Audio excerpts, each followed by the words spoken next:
Okay, so hello and welcome. I hope everyone's doing well. I'm doing pretty well. Uh, yeah, so we've been playing a bit of Magic Carpet recently, and it's put me into the mood to playing some Populous at the beginning. Hello, welcome. You're alive. Wow. Welcome. It's been a bit. So yeah, it's Populous at the beginning. Out of all the Bullfrog games which I've played, well, this Populous at the beginning is the main Bullfrog Productions game which I played. It was probably let's see. Probably one of the first video games which I really actually purchased. Back when we got our Windows 95 computer, a computer with a CD drive. Holy crap. I can actually play things without having a you know, which didn't require floppy drives. Hello, welcome. I was looking for things to play, and I went to the video store and looking at the shelves. I think the store was called Propellerhead. Oh, thank you very much for the subscription, Rachel TGG. I think that's some 5 months. Is that how that works? Sorry, I was still very new to this. It's greatly appreciated. But yeah, I went to a video store called Propellerhead. 4, you think? Okay. Pardon. Which I actually had a membership card for. I don't think they lasted very long though. And I don't think I made much use out of that membership card. But yeah, looking at all the shops, like the big issue at the time was getting video games which not only were interesting, but also were able to run on your computer, because compatibility was an issue. And I believe getting Populous at the beginning was kind of going out on a limb, because I hadn't played the demo of it.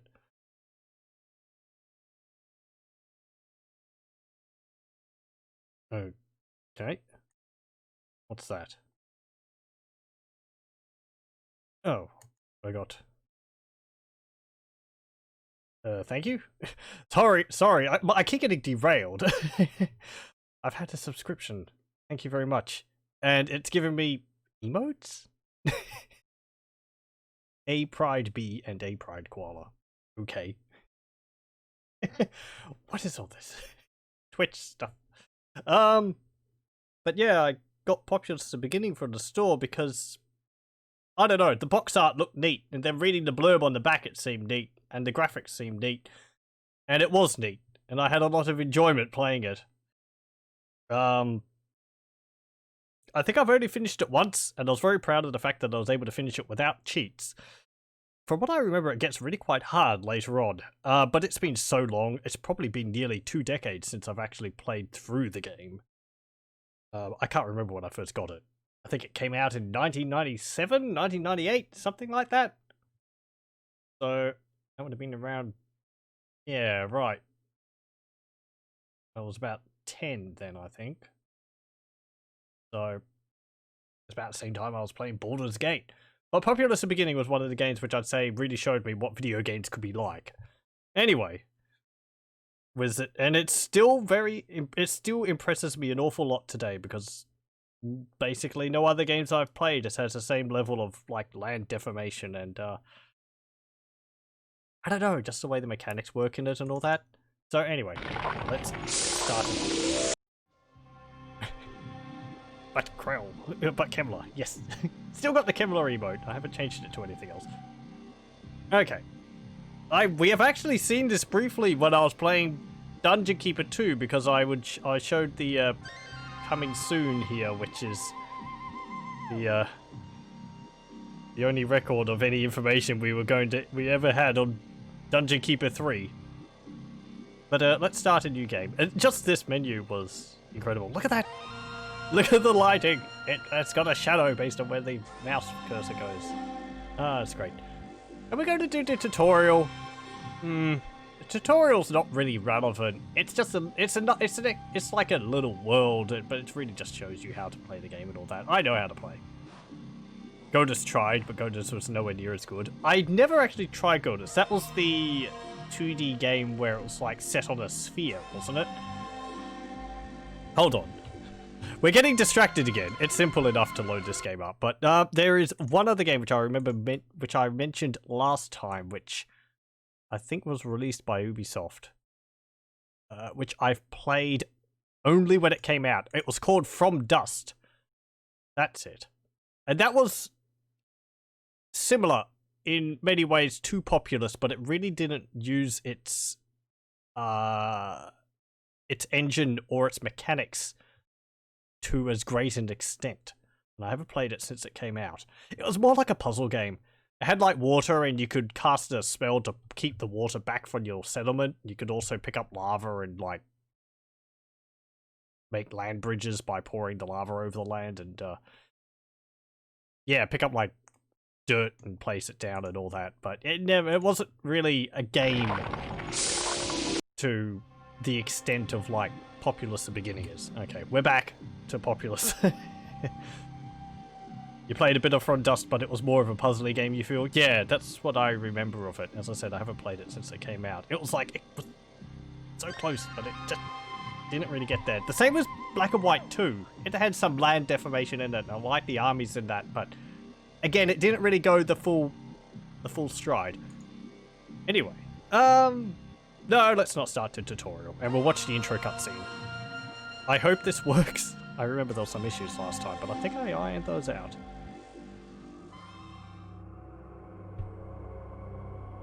In the beginning, there was darkness. Then from the darkness came the manna, and with the manna, the visions. We were not alone. There were other worlds, other tribes, moving through the heavens like a plague. They would destroy us.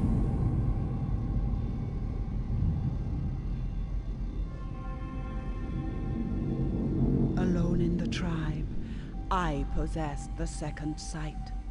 The manna flowed through me like fire, unleashing the magic within. The ancient legends had foretold my coming. I was the one destined to lead. The chosen one. The shaman. The time for peace was behind us.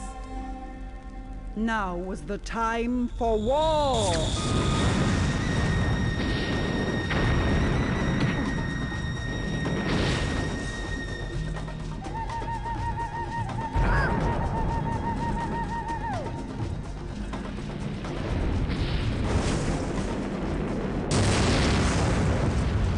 We would face powerful magic, the fury of the elements. Some would live, many would die. But with faith and courage, we would destroy our enemies. And I would become a god.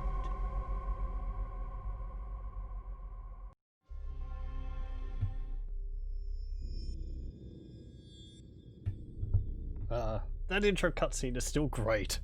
It really sets the mood for the entire game, and it still holds up pretty well, I think. The models don't look that awkward. We're playing this in software mode.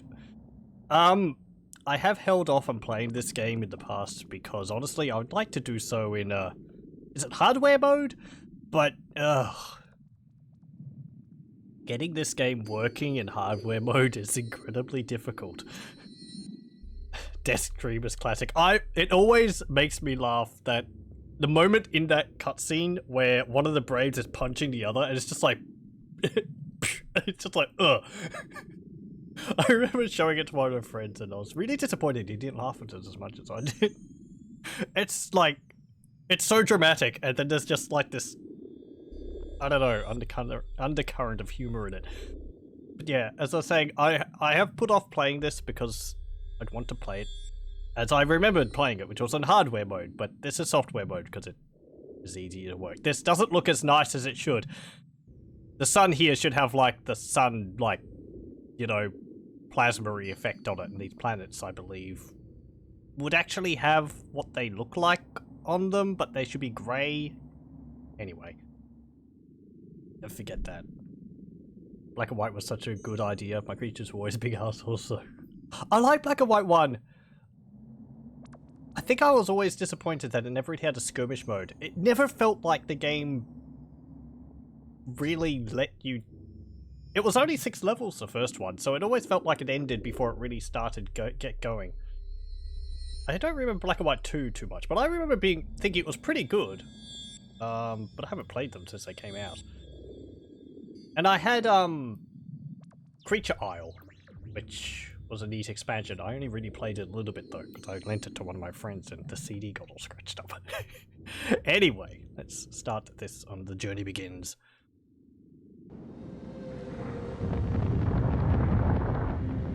And no, we're not playing this widescreen or anything. I don't even know if there is a widescreen mod. I think there is, but honestly, let's just not mess around with anything like that.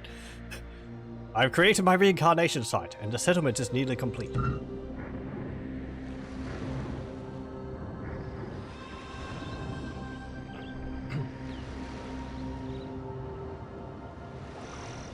Yes, the Dakini. Sound might be a bit loud. Vault of Knowledge. Contains the knowledge of the enemy. Stone head. Your followers may worship this to gain a bonus.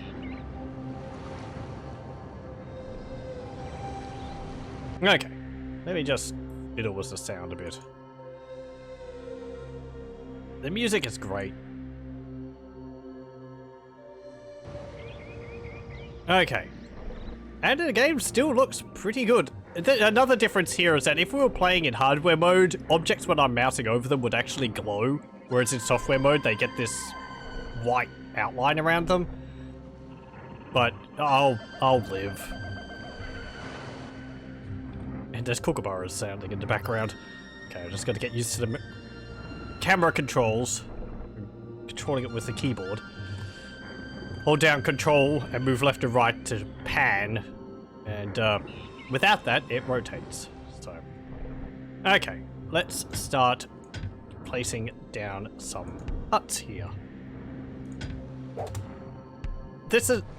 So, I said that I was tempted to play this game because of playing Magic Carpet, and from playing Magic Carpet I can see how a lot of ideas of that, possibly even the engine in a way, ended up becoming this. The way the villages work in Magic Carpet is like kind of proto like this, but then even that's sort of an expansion upon, or a continuation of how it is in Populous 2, where they build houses, people come out, build another house. It's just the process of building another house is now in your hands rather than in the hands of the AI. And you'll note I did actually have to tell them to go and build that. They just went off and started doing it themselves. Very nice. Though you can directly select them and, you know, tell them to get on with it themselves. But they go into houses automatically themselves as well. Building more houses allows you to have more villagers. I think there's a max of, like, each house with the different stages it has. It starts off small, then it gets medium, then large. I think it could get a max of, like, 3 extra villagers per house. So, the more villages you have, the more mana you generate. And this is your spell charge rate. I don't know how to read it properly. I've never had. I think it's just, if it's max, your spells are charging up at maximum level. If it's less than max, then there's charging slower. Your settlement is thriving, Shaman. Braves resting in huts are one way of creating mana. Mana gives you the power to cast spells and train followers. Okay.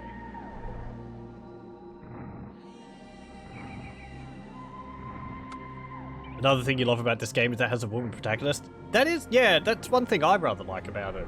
It's like, even though the shaman is sort of just a character. It's a nice difference. Wasn't sure if you'd played this, but now that you see villagers jumping to build and the building reincarnation type build animation, you remember those clearly. There's a Populous 2? There is! There's a Populous 2 and a Populous 1. I've done a video on Populous 1, and I think I did like maybe 2 videos on Populous 2. Populous 2 is more enjoyable. They're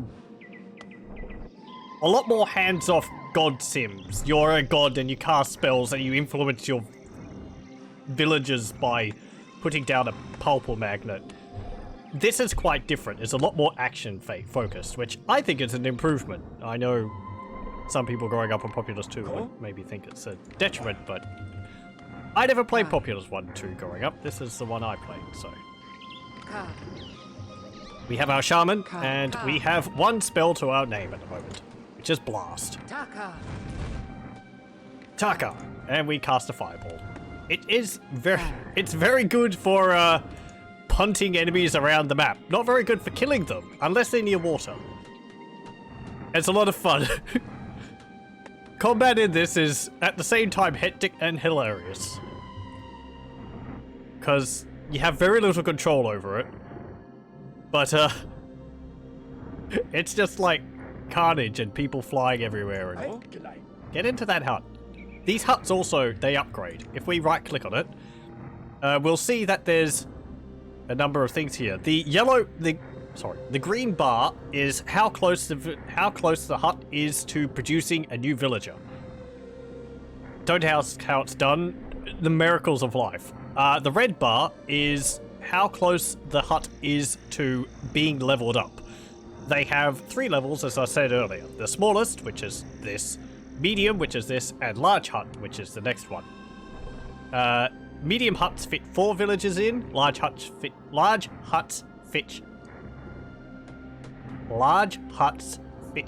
5 villagers in them. There we go.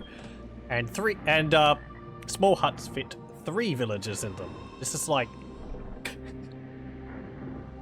adventures in like language aerobics. Another easy way to tell how many villagers are in a hut is the smoke on the top of it. If the smoke is like a scattered puff like this, then it means that the hut's not full. I think it gets sparser the less villagers are in it. If it's full villagers, if there's max villagers in the hut, it will be a continuous stream of smoke. And if there's no villagers in the hut, there won't be any smoke at all. We want more villagers because, well, that gives us mana. It also gives us a pool of braves, as they're called, to pull from to recruit, to train into others. You'll see this villager here just spawned. The little flashy symbol out the front of it.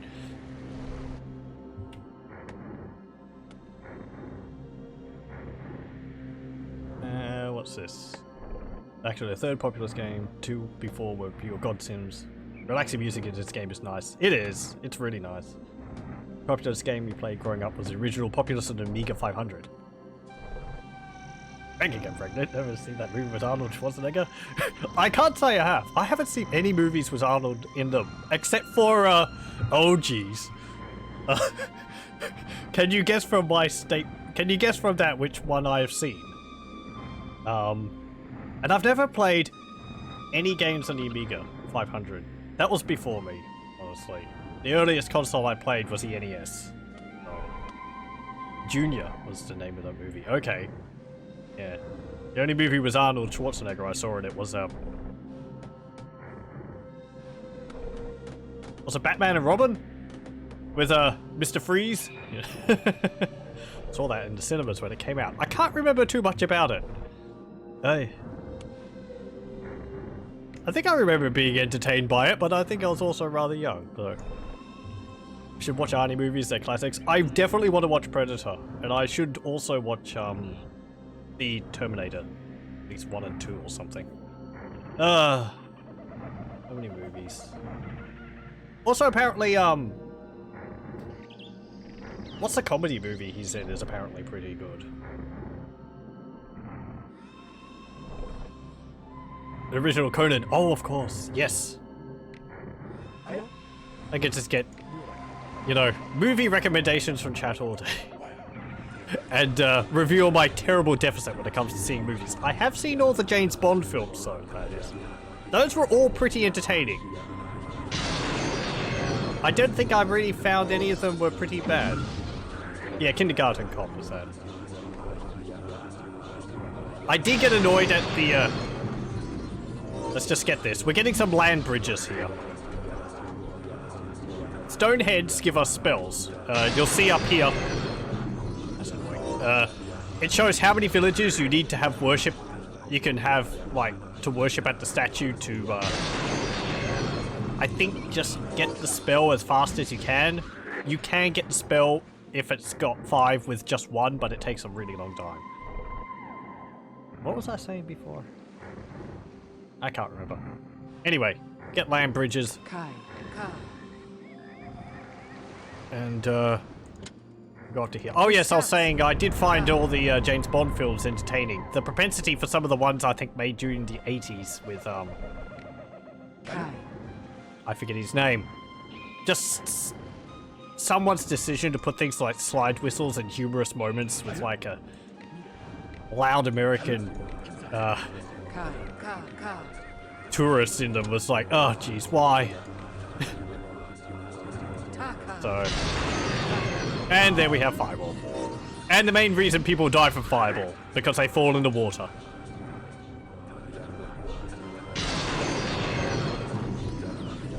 Roger Moore, that's it, yes.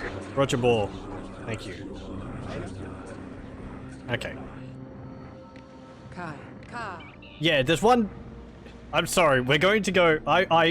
Any chance I get, I will complain about this, but in one of the Roger Moore films, there's a moment which should be really cool, where he drives his car across a bridge over a river. And it's like a really cool stunt moment. But for some reason, which I cannot fathom, instead of having it just being this really cool, serious stunt, they put a freaking slide whistle over the thing. And it's like, why? I don't tend to complain too much about movies, but that... I don't... Whatever. You like Timothy Dalton as Bond? I can't remember all the James Bonds, I'm sorry, but... I remember liking the one-off pretty well. Who did like James Bond once? I remember liking that one. Also the more recent ones where he's actually shown early on in his career and a bit more fallible. Lazenby, yeah, I think that's it. I think I remember liking that one.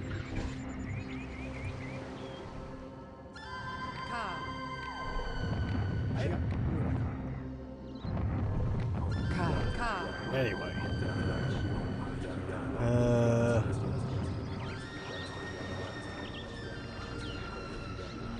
It was a while ago, I think it was a few years ago I watched it. Worshipping at another stone head, we get Lightning Bolt, or Lightning, which is instant death to anything which takes hit. We also got the, what's it called? The Monument of Knowledge. Pardon, this is extremely loud. I don't want to talk over this while it's happening. It's always been very loud. There we go. You'll note we only get 4 from that. And then it descends into the earth. This one remains until you cast a land bridge over here. And then it disappears. I've actually played around on this map in the past and expanded my area out by using the infinite land bridges you get from this. But I think if you go out too far, it ends up stopping you from building any further, which is rather odd. Anyway, we'll put this building down here. This, you'll notice, takes a lot more wood than the houses do, and also has a lot more potential villagers building it. And it's a warrior hut. Allows us to build warriors, or warrior training hut.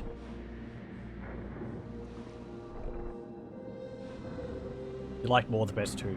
That's when you were watching Bond movies. Haven't really watched any since. Connery and Moore are the best, in your opinion? You haven't watched those new ones. Jump over the bridge was actually done in real life, no trickery, except the driver was seated in the middle of the car. That makes it more impressive. And more disappointing that they put a friggin' slide whistle over it. I'm not going to let that go. Oh, jeez. Anyway, as he said, it's just because 80s. I like the different styles or the different bonds added. I don't really say I have a favorite out of them.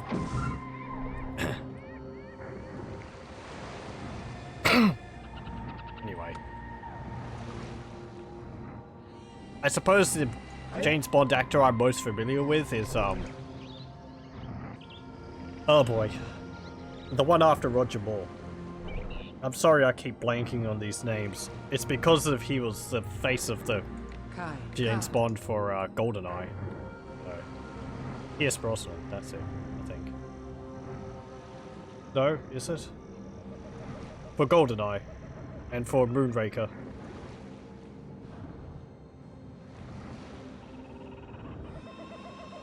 Oh, was there another one after it? Pardon me.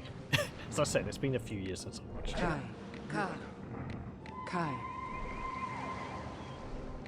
Brosnan came after Dalton. Okay, okay. Anyway, if we raise land here, you'll see the statue starts to descend into the ground. You can cast the land bridge while... If you're worshipping this, you'll note that the spell appears on screen, spins around for a bit, and then goes over to here. It's only when the spell goes onto your bar over here that you actually get the point. So you can wait for the spell to be like coming from the stone statue before it lands on your spell bar to cast the land bridge, and then you'll end up with full land bridges if for whatever reason you want to do that. Okay, let's just do this. Sorry. We don't need no what's it called? Warriors. Everyone's dead. We win. Well done, you've killed the enemy shaman and gained some of her mana. Again, that's very similar to Magic Carpet. And everyone dances and is happy. And form Congo lines. I love that.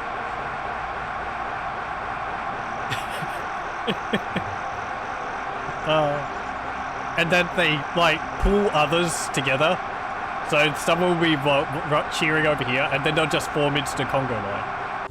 Anyway, hooray! Nightfall. Okay, on to the next level. You get a glimpse of something there. Now we face the Matak tribe. I sense many warriors ready to stand against us. In my vision, we are aided by magic from a stone head. There must be a way to reach it. Okay, there's a stone head over there on an island. A totem pole. Worship this to aid you in your struggle. Vault of knowledge, that's it. Contains the knowledge of the enemy. Only your shaman can worship at it. And this is a Matak tribe. They're green. There's no difference between the tribes other than color. Don't think your tribe ever has a name. It's just Blue Tribe. Okay, let's start by placing down more houses. Kind of want to maximize the amount of space you use. You can delete houses by like clicking on top of them with a template for a house again. And you turn the template around. Where the arrow is where the door will be. So you rotate the plot by pressing spacebar. Let's just stick it here. And there. Doesn't really matter too much. If you place it where trees are, you also don't... There's too many things. If you place the template where a tree is, they'll have to cut the tree down to be able to build the house, which isn't that bad of a thing, but trees do regrow. So, and I think they only regrow in areas where they started. So if you place houses around here, chances are the trees aren't actually going to regrow if there's houses on top of where they are. Either those planets aren't real planets, that are instead planetoids, or I'm leading huge populations. Yeah, we're just giants. We might be giants. This is another thing I really liked. And something which would be neat in Magic Carpet. This is the auto map. You zoom out. Well, the auto map's up there. But if you press enter, you go into this global view, which is great. It's just like, there's the entire world. You can see all the layouts of the houses. You can see the enemy villages running around, where trees are. Round circles are braves. These diamonds are warriors. I can't remember what those... Oh, those are trees. The shaman has like a big circle to represent them. And you can also see how many villages are in the huts.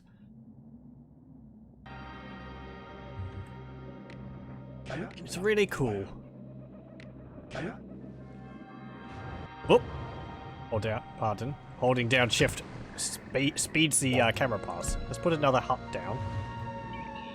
And we'll put a warrior training hut down over here. And how many do I need over here? 1. Okay. We can just get our shaman for that.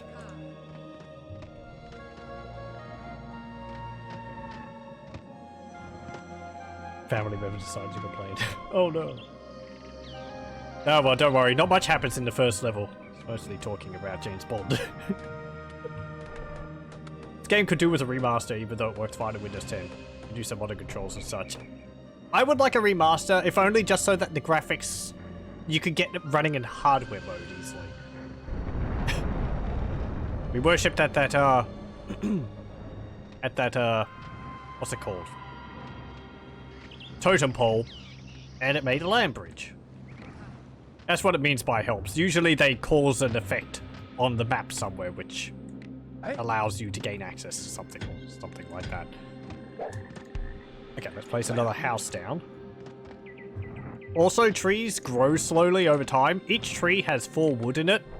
They shrink when the wood is cut from them. And if you leave them long enough, they will grow back up into a full-sized 4-wood tree again.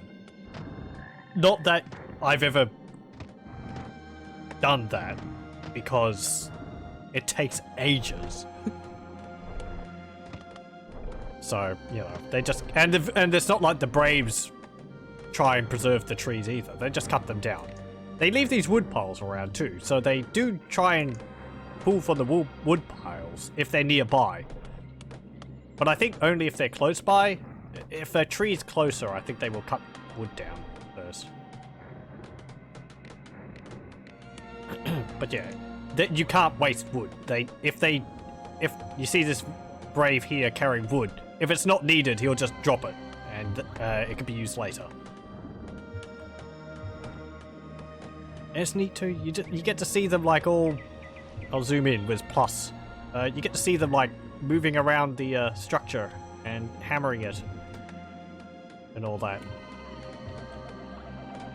It's just fun watching them. Sorry for the difficult camera movements. Just watching them moving around, like just building and all that. Press minus. You can press minus again to get kind of an overview shot, but honestly, the game just looks best like this.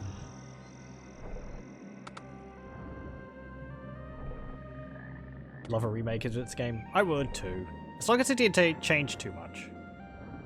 Like, don't change the gameplay or anything like that. Just maybe some nicer graphics. Even though I think the graphics hold up pretty well. I like the mixture of 3D models and sprites. I think the sprites work very well. They fit in with the 3D. Perhaps it's just massive rose-tinted glasses on my part. I'm willing to accept that. This game does invoke a lot of nostalgism for me because, you know, as I said earlier, this is what video games could be like. Holy crap.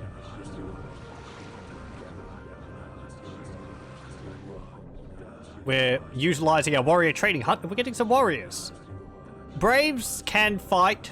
They're not very good at it. They have low health and they have low damage. I think we can actually see that stat. Let's see. This is, if you click on the question mark up here, it will bring up like an encyclopedia of knowledge. You can click on followers, spoilers, Yeah, the brave, yeah. Their life is like that. Their strength is that. It's not very... You need other followers to compare it against, but... They've got alright health, but their strength is terrible. They're not very good at dealing damage. Warriors, they've got nearly max health. I think the shaman might have the most health. Yes, but the strength of the shaman in melee is very low. I think it's on par with a brave. Warriors have the highest strength though, because they're there for fighting, and they're very good at it. They're armed with swords and shields, and a little nifty headband. So we'll put them over here. And we get Tornado Spell. Use the Tornado Spell to destroy the enemy and their buildings before they have a chance to react. You'll see this stone head requires 2 people to worship at it. It can be any 2 people. A brave, 2 braves, a brave and your shaman, 2 braves, 2 warriors, whatever. As long as it's 2. You think you used auto hotkey when you tried this many months ago to use WASD for camera movements? I'm just using the arrow keys. The control key is to shift left and right. You can also use the shift like that, which actually isn't too bad combining it with the keyboard. I think that's how I played it originally, but it's a little awkward because my microphone's in the way. But I think this will just give us 3. Yeah. Okay. Get over here. And I want you all... You 5. Go in there. Go over there, shaman. This is the click and drag. It's like a ray of light from above. Useful panels. This panel here is actually really quite useful. I remember using it a fair bit. It tells you where villagers are and what they're doing. Like, you see up here, this is our max. We have 33 villagers total. 34 actually, now. We have 27 braves, 7 warriors, which is changing because we're changing braves into warriors currently. This tells you that this lines up with these. So this is saying there's 2 villagers which aren't doing anything. There's 8 warriors which aren't doing anything. There's 17 villagers in huts. You can put warriors in huts, but it's not really a need to. I think they generate the same mana, but honestly warriors are better used for other things. You can put them in there as a surprise, but yeah. And I think this is if they're doing something. Yeah, this is selected, so if we do that you can see we've got 10 selected, even though it tells us right near our mouse. But if you want to select all the lazy sods, you can just click them like that, or shift click to collect 11, or control click to select 5. So that's an easy way to like say, okay, these villagers need to go in the house, select them again, you sods get in there, because idle villagers aren't doing anything for you. It always puts 1 more into the house than it needs, and 1 guy ends up walking out. So we've got 5 extra. You can go into the hut there. And if we want more houses, we might have to take some people out of the house, build a house, but we've got more than enough. Training requires mana as well. So if you're recharging spells, which I can't really show it at the moment, we become a thing later on, but if you're recharging too many spells and trying to train at the same time, training villagers will be extremely slow.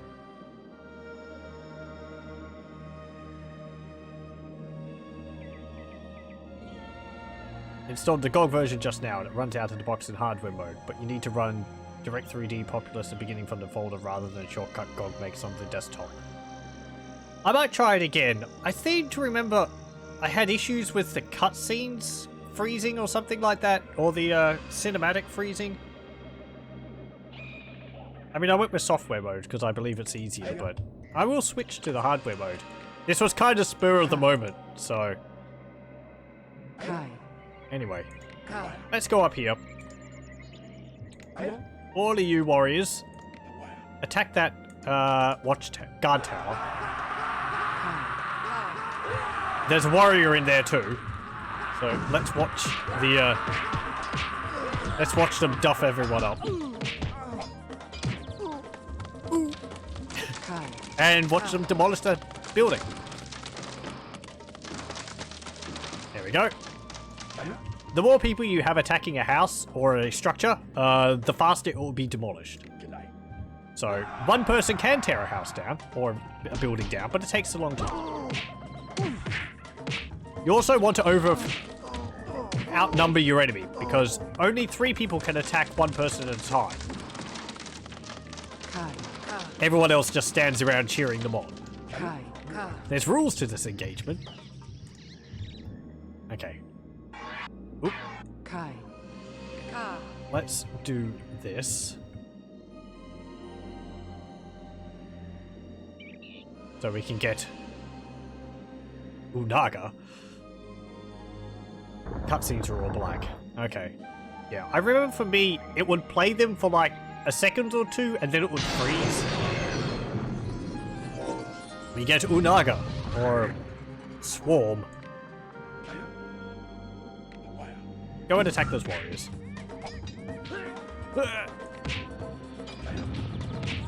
Oh.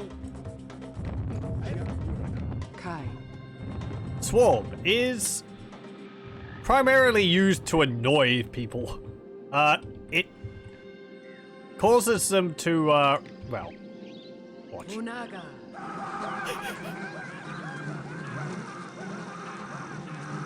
Run around in a panic, because there's bees. And you'll see it does go into houses.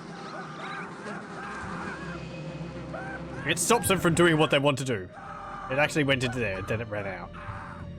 And the noise is hilarious.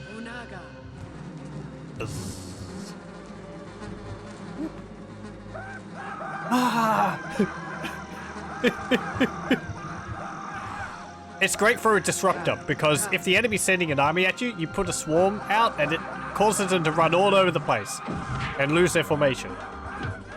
So, you gotta be careful about the enemy casting it on you as well, though.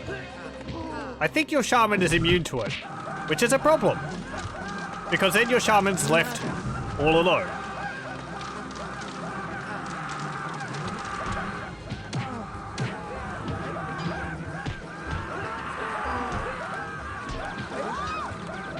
Hey, stop that! Help me. There we go. Go up there. I kind of want to show off. Well, too late. We'll get to see Tornado in later levels anyway.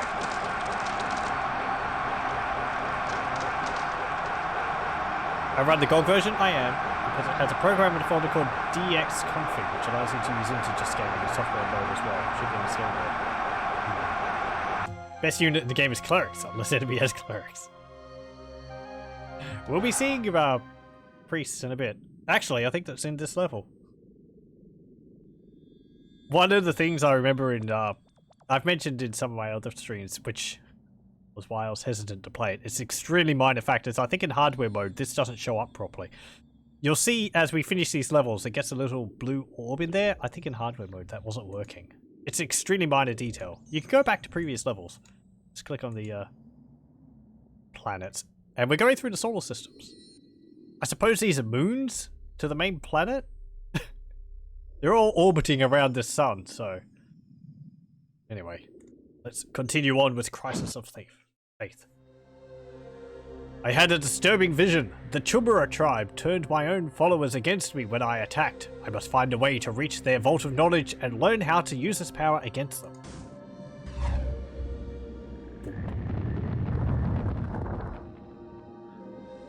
Totem pole. Okay.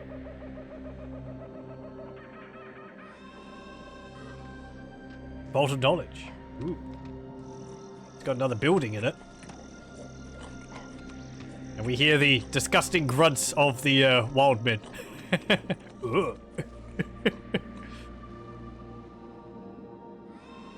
There's like a face in the sky there. I don't like that. Okay. So, let's start building up our village here. I think we want to do things fairly quickly on this level. I think the AI will come and attack you eventually. Go. Kai, Ka, Kai, Ka, Ka. Keep you there.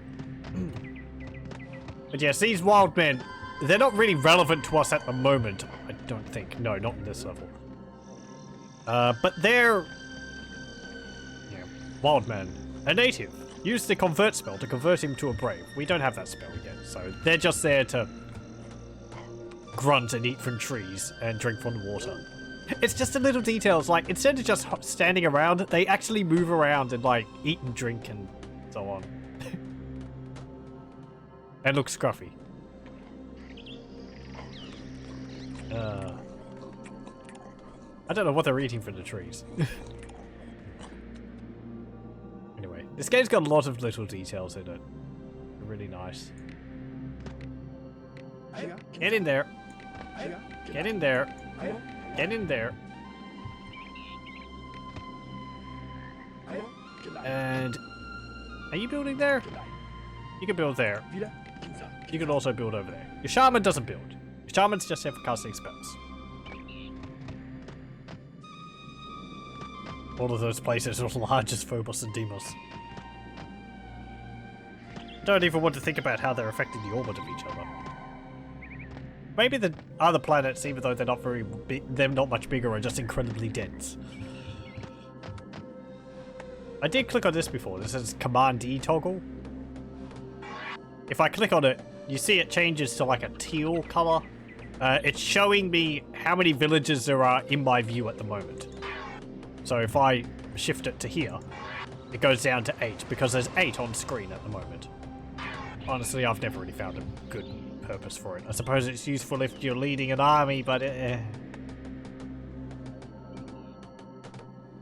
Up here you can see who your opponents are. At the moment there's just a Chumara tribe, so it's just this yellow tab here. Previously you would have seen a red one up there and a green one down here. This is the health of our shaman. This is our shaman. Exactly what she's doing at the moment. It's a direct copy of her sprite, so you can see if she's getting attacked, she'll actually be attacking up there and so on. Or if she's casting spells. Let's build another hut. Anything else, really? Not much, really. There is this. This is a guard post. It's like a bonfire. This is essentially like a building you place to create patrol points, or a focal point you want to guard at. If you click on it with any of your people, you can actually get them to walk around it, and they'll sort of guard that area, and they'll do a little dance while they're patrolling around it. Though your shaman doesn't participate because she's too important for that. The Braves, however, they have a right good time. I mean, you can do this with just one. If you have two, you can link them between it. So you can, like... how do you do this? Like that. You press control down, and you click on each of the guard posts, and they'll run between them. And you get rid of them by shift-clicking on them. Shift right-clicking on them. I think they're important because... I might be misremembering this, but if you leave villages... villagers are your followers as a whole, not just Braves. If you leave them standing somewhere... Actually, no, I think I am misremembering. I was going to say if you leave them standing somewhere, I think they will die eventually, but I don't think that's the case. I think what I was thinking of is this. If you tell them to go to somewhere where they can't go, they'll stand there with their hands up in the air because they'll be like, oh, I can't do that. But if you leave them like that for too long, eventually their health will drop and they'll die. I suppose because the game thinks that they're stuck somewhere and it's just like, they're just gonna just get rid of them. Which can happen. Because land deformation in this is Really something. Okay, let's build a warrior training hut. Get in there. Come on. Fill up all these houses. This is what it looks like for you at the moment. I might try the hardware mode with integer scaling. I won't, not right now, but perhaps for the next one. We'll see how it goes. Kai. If you build that warrior hut, we also saw something else up here. It's right here. It's a Chumara Preacher. This is a new unit we'll see. There's also the Chumara Shaman, who to me always looked like she has hair rolls, but it's got like a sun mask, I suppose. The houses all, the different tribes all have their sort of own style to their buildings. It's not much of a difference, but they do look different to each other. Not just the color, which is nice.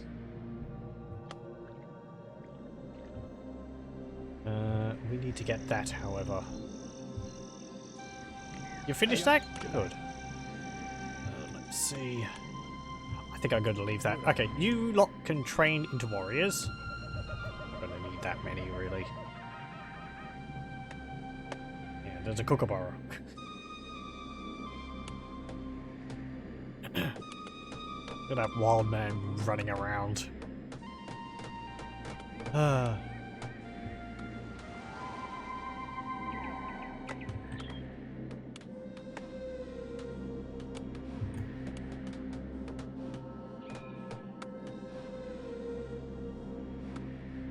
I like how haphazard this house is. It's just like, oh, let's build a tower like that and stick one on the side there.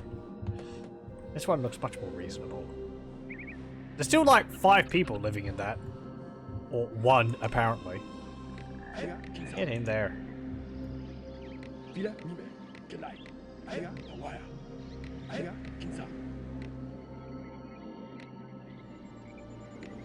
Okay, and you get in there. And you get in there. Go.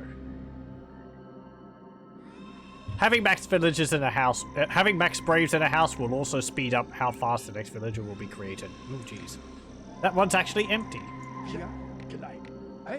Well, you lot can go in there.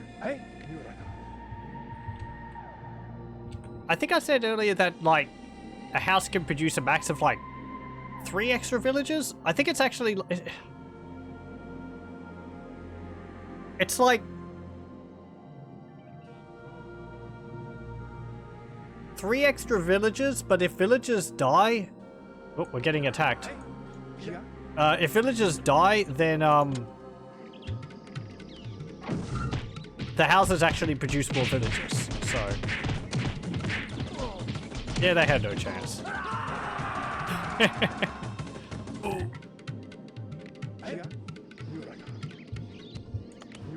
Okay. Kai. And you go over there. Let's build another hut. Because I remember if you lost a lot of villagers due to a failed attack or something, you will get your numbers back up. You don't have to build new huts. Houses basically mean your population cap, and they try to reproduce to that cap. Yeah, that's a good way of explaining it. Thank you.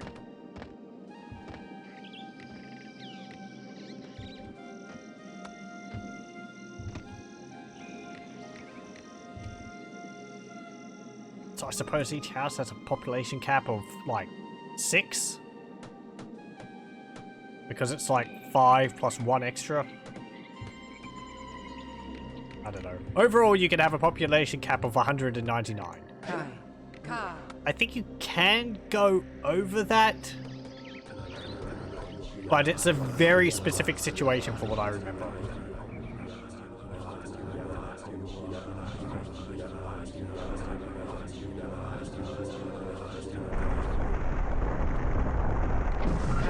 There we go. We worshipped at the totem pole and You have altered the land with the erode spell by worshipping the totem pole. The power of magic. Now there's a path where there wasn't previously. Mind-blowing at the time. Still is very impressive. Just for, I suppose, how easily the game engine seems to handle something like that. It's all done on, like, points, I believe. You can see how there's, like, peaks and all that. And even your units seem to stand on a grid.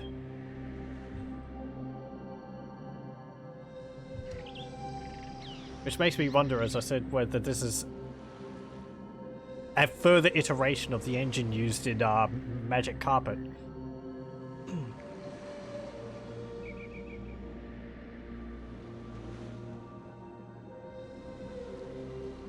Okay, worship at this. Go inside.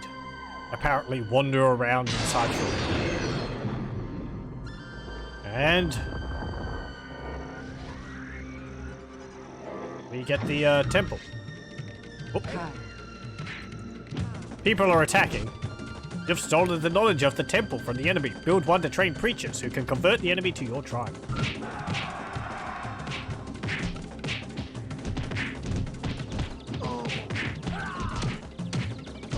While we beat up some helpless braves.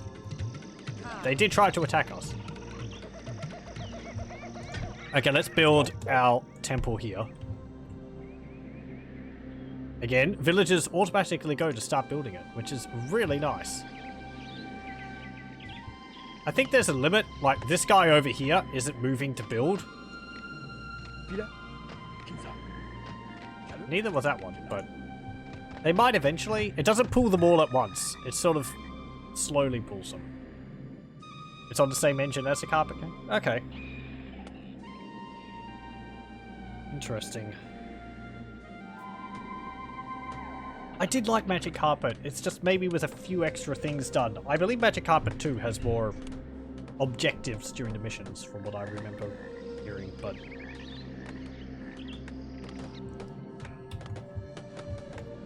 just if it had a bit more, I don't know, interaction between the towns around the place, and rather than just being spam spells everywhere.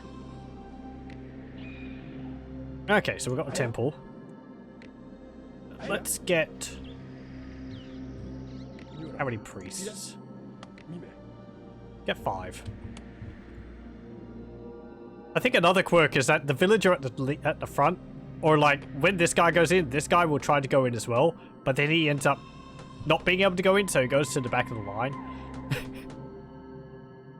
And if you have a lot of people training it, the line extends all the way around the building.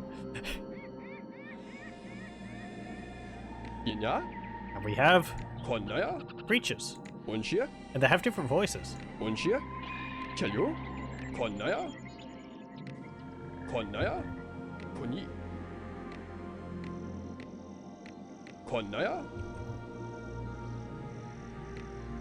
They also don't stand too close to each other.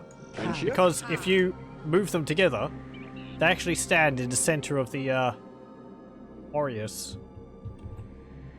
Which is nice. And you'll see all my villagers actually, except for the preachers, who are busy like reading from their books, but all the warriors and braves, they actually bow down in worship to the shaman when the shaman's nearby. Oh. Well, warriors are a bit bloodthirsty, but we're seeing here the purpose of preachers.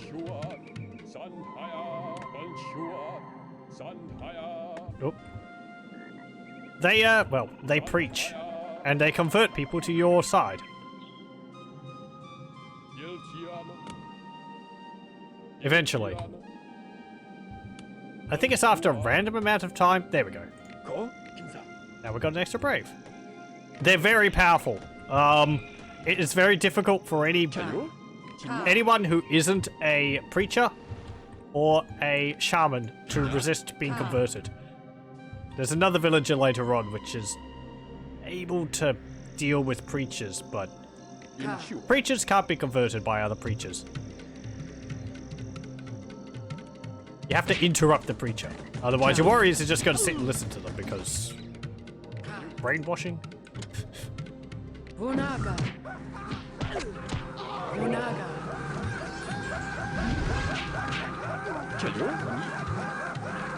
You also can't really move a preacher once they've started preaching. If they've got a captive audience, they're kind of... You can move them, but it takes a few tries. Because they keep stopping to preach to the villagers. And there's no max, I think, to the number of villagers which they can preach to.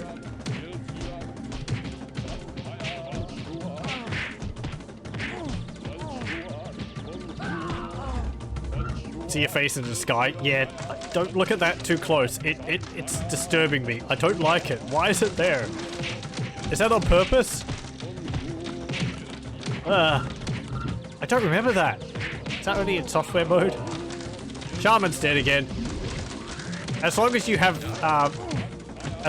villagers, the shaman will always come back from the circle.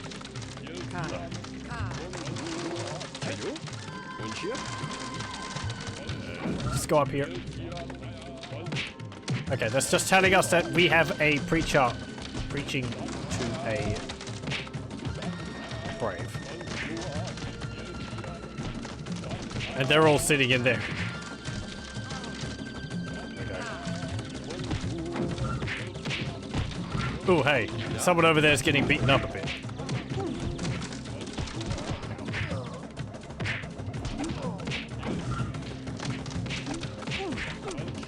There we go. So, winning a level, or beating an enemy tribe, is a matter of dealing with all their followers. And then killing the shaman. Or just dealing with all the enemies while the shaman's dead. Because without any followers, they're defeated.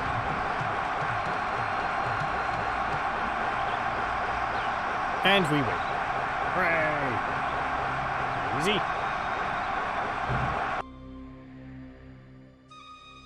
There's more than one face. Oh, don't say that. I don't like it. Why are there faces in the sky? Oh. Clerics will try to fistfight each other? Yes, yes. Preachers can't be converted by other preachers, so you can use them to interrupt other preachers, and they'll actually fight each other. So, over who's the better shaman, I suppose. Combined forces.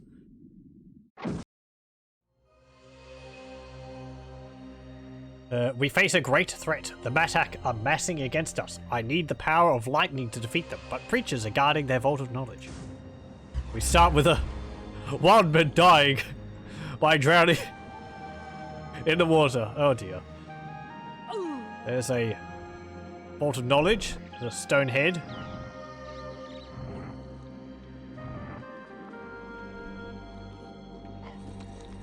There's another vault of knowledge with a lightning spell in it. And there's the Matak tribe. The Matak tribe's mask on their shaman has always reminded me of an alien. I suppose like a grey alien or something like that. Okay, go in there. The sound of dying wild men. Build this house. There.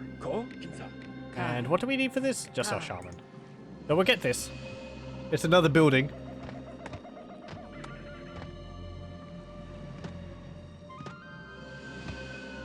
See no faces? There's no faces actually on this level. The clouds have changed. It was only on that level? I'm kind of glad for that. It was rather disturbing.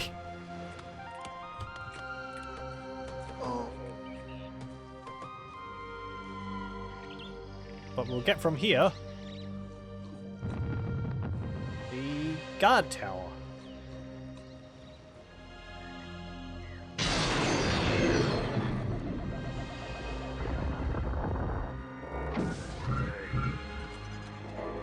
Let's see what it says. Shaman, you have discovered the plans for the guard tower. This will enable you to establish a new settlement elsewhere. Primarily you use them for defense, but In this case, we're going to have to make use of that.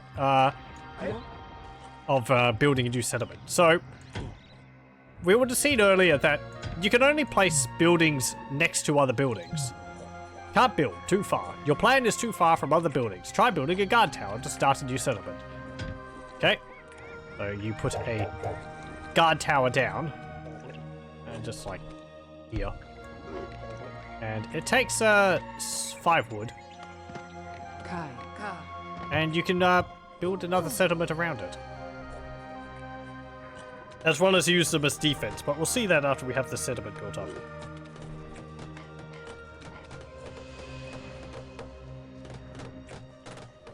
Accurate spellcasting is important when attacking settlements or armies, yes.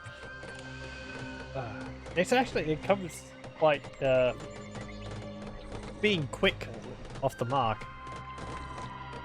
I don't know if there's like shortcuts for the spells. I don't think I've ever used keyboard shortcuts, if there are. You just have to click on the panels here.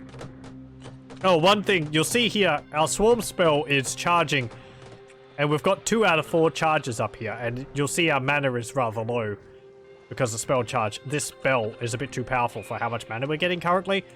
If you want to stop it, you just right-click on the icon, and it will get rid of the bar down there. This spell won't charge. If I cast a fireball, it won't like charge that shot back. So if you want to conserve mana, especially later on when you've got some really powerful spells, you can do that. Let's build a hut and some more villagers. And you, come on, here we go. Ooh, I also want. Okay, that's just one. Place that there. Shaman, go here. And I want you to worship at that stone head. Should have been doing that earlier. Also put a shaman in the tower and increase your range of spells. Yes. An interesting mechanic in this is altitude affects how far you can cast spells. The higher up your shaman is, the further they can cast spells. And we're getting a few shots of a very useful spell here. It's Convert. Only 4 though. Convert does what it says. You select it, you cast it near wildmen, and it converts them into braves. It doesn't convert enemy villagers. It's only used on wildmen. But it's very useful to get like a bit of a like bump in numbers early on. You sort of have to hunt down the largest groups of wildmen, but you'll note that there's less wildmen around here than there used to be because they die off. Like that. Wildmen are really just there to, I suppose, speed up the early game of a level. You can just hear that the AI just cast it. I think they've got some wildmen hanging around here. Yep. Wildmen show up on the map as little grey dots. Your braves will not be able to handle the enemy on their own. Build a warrior training hut to train some warriors. Yes, I get to that. So. Tend to look for large groups of wildmen. I think there is a maximum to how many wildmen a convert spell can convert at one time. It might be about 5 or 6.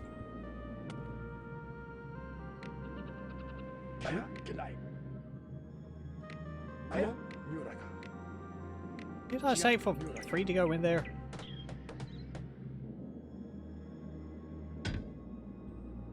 Okay. Let's see. Build a hut here. You can build huts on top of the mountain ranges like this. You just need to have a tower up there as well. Or to have it close by enough to another building.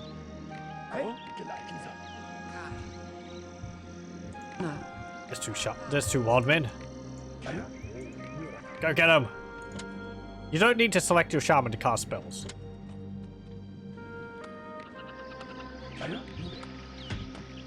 Let's get this warrior training hut up.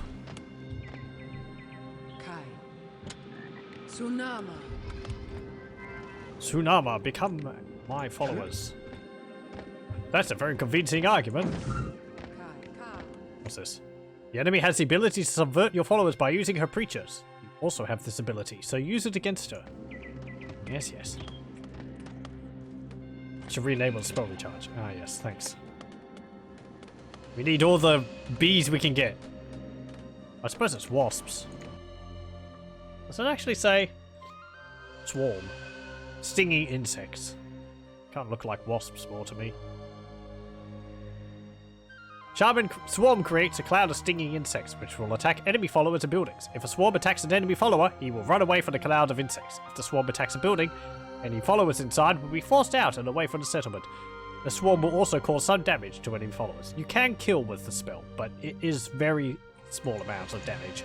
You have to cast like 5 casts on it, and have that cast go over the one person to like deal noticeable damage to them. They will die from it eventually, but...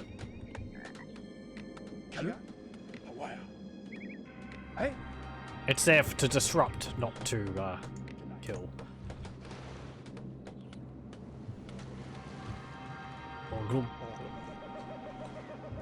Look at them preaching their false faith. Bleh. They have a preacher inside that guard tower. I think that increases the range that the preachers can preach from. If I put my shaman in the tower, as mentioned, it will increase the distance at which our spells can be cast. There, you see? The blast spell bumped out a bit. Like about 25% possibly? 30% further? And if she's higher up, that extends further.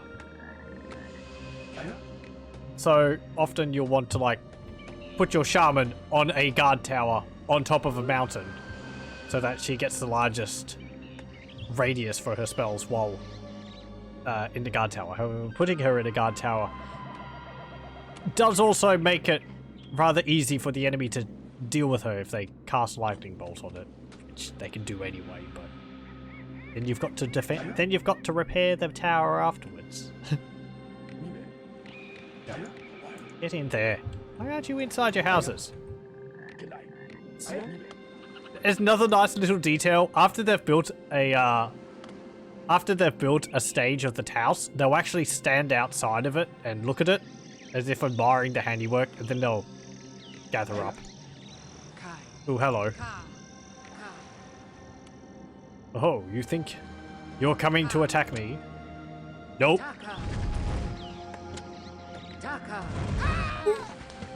Splash, splash, splash. Splash. Nope. Get out of here. Water. The great equalizer. No one can swim in Populous, the beginning. Not even your shaman. There are ways to deal with water, but you're not going to be able to see that until much later. Or maybe. We might get to a level where we can... You have options when it comes to water, but nothing to prevent people from really drowning.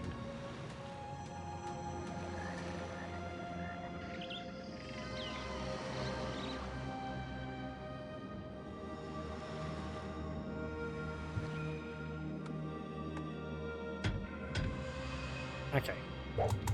Can I build another house over here? And I'll build a temple here. And we'll build some more houses over here. You kind of don't want to expand. I mean, as I said, trees kind of grow back, but they do so very slowly. And these buildings take up a lot of wood. That's like what? 1, 2, 3, 4, 5, 8 wood? Whereas these take 3. So you can put yourself in a situation where you're just sort of waiting for trees to appear. Because all the woods are used on training huts. It's not that bad, but... Get over there. Go build that.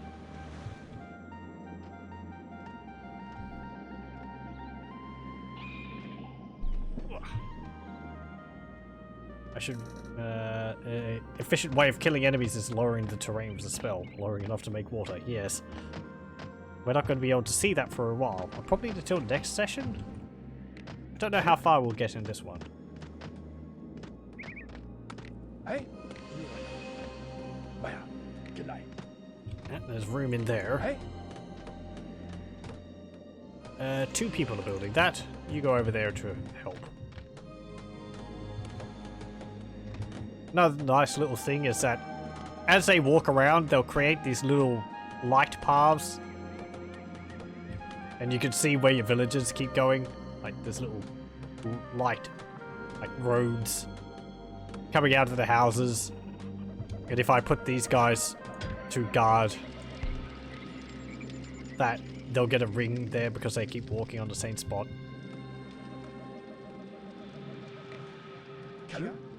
Ooh, hey. Nope, nope, nope, nope, nope, nope, nope, nope, nope, nope, nope, nope. There you go.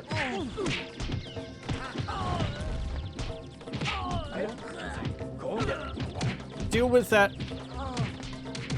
Hey, I said deal with it. Villagers can eventually deal with a warrior. Warriors are tough though, and they'll be able to kill quite a few villagers before they're done. Also, you'll see my warriors did deal with a preacher there.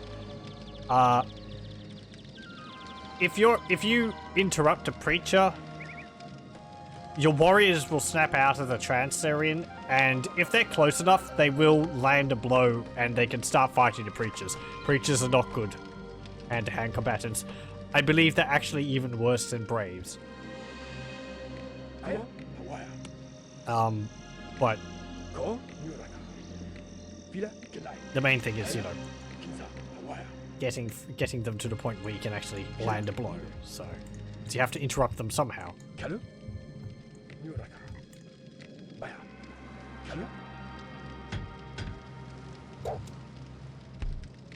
Go there. Let's keep guarding there. Look at the little dance they do.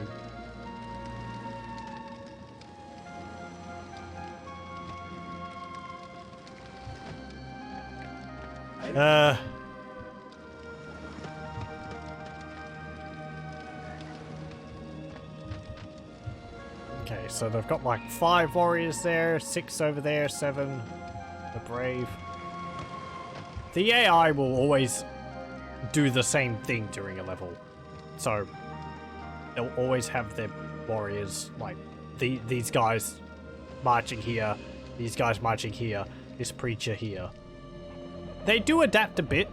If you get rid of the spot here, I think they will stop trying to like put units there. I haven't tried how much they adapt though. Kai. I might be misremembering. We've got to have some adaptability because the levels will change a fair bit later on. Due to spells and all that. Up in the house. And yeah, build another house up there. Oh, hey. The shaman's coming with them this time.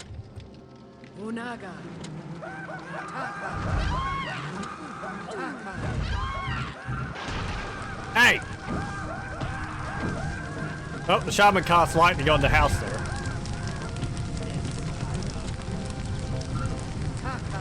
And we hear evil chanting.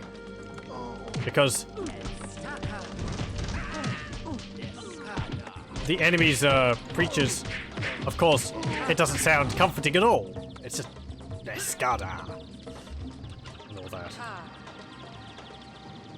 There we go. No, my house got burned. If it's taken down a level like this, it can just be repaired. But if it's destroyed completely, as we've seen in previous levels, it will leave a damaged terrain square which you can't build on. It will disappear eventually. But it's another... It's a side effect of some of the later spells as well. Because they'll, like, burn the land and you won't be able to build on it.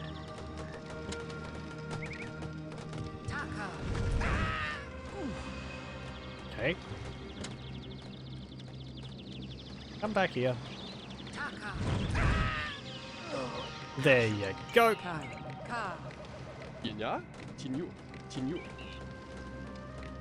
Preachers go up. We can get some more villagers. That would be good.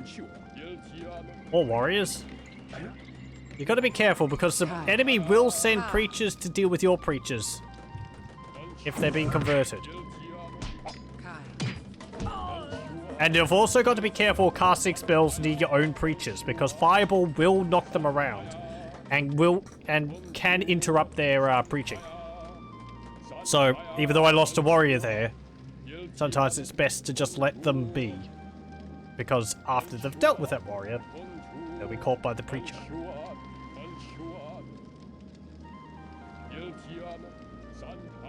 Another game I should play is very good, tough, way slower is Settlers 3 or 4. I have got Settlers 4. I'm going to have to buy it from GOG if I want to actually play it though, because it doesn't work from my CD. I would like to try Settlers 1 and 2. I really like the music of Settlers 1. It's like something I regularly listen to on YouTube. I think the Amiga music for it.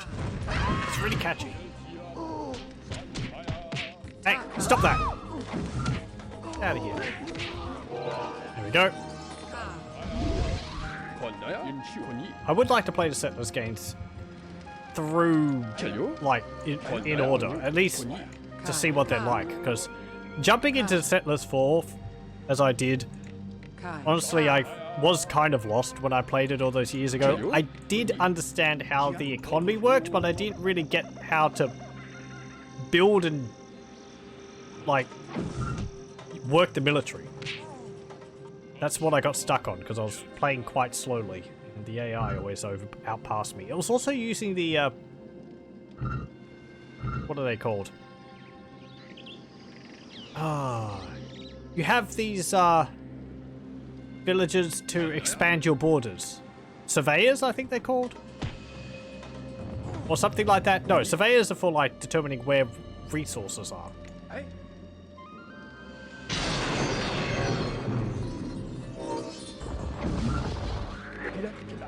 No, you don't. Just let him listen. Here's another neat thing. Braves, which are converted away from home, will actually go to your base eventually. Okay, 10 of you trained. You can train there.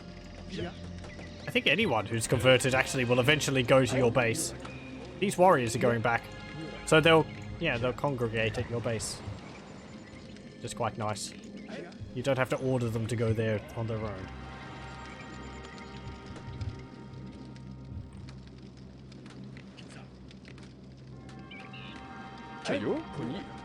Okay. You lot up here.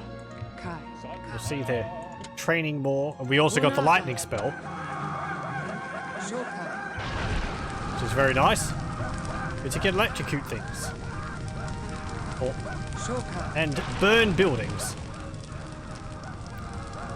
Which, as we've had used against us, is very nice because they'll have to repair the building before they can use it again. It takes it down one level. You can electrocute it again, or lightning strike it again, and it will take it down another level. Also, lightning is instant death to anything you hit with it, so... If you can, like, zap enemy units, they're just dead from it.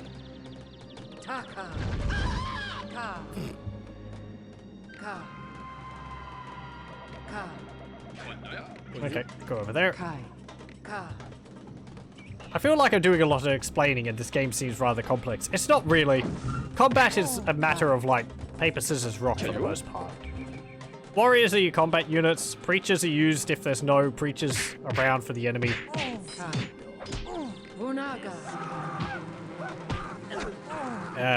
And there's other things which mix it up a little bit, but honestly, combat eventually comes down to, I feel, having a good balance of units and probably just having more than your enemy. Zap! I've also got odd, like, spirits which appear when the enemy shamans die.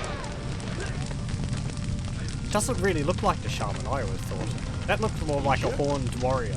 A horned helmeted warrior or something. Stop repairing that building. Also, they'll run out screaming because the building's on fire. No, you don't. Does this count as spawn camping? See, look, like... the spirit will lift up and... oh, it's different that time. It goes between two. And... yeah, I don't know.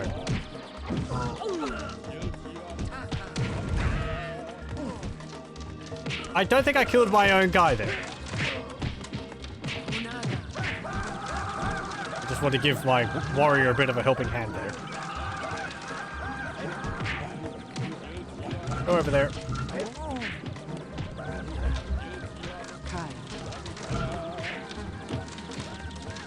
Oh, the sounds of combat. Like comical biff, paff noises. Ow! Hey! Victory!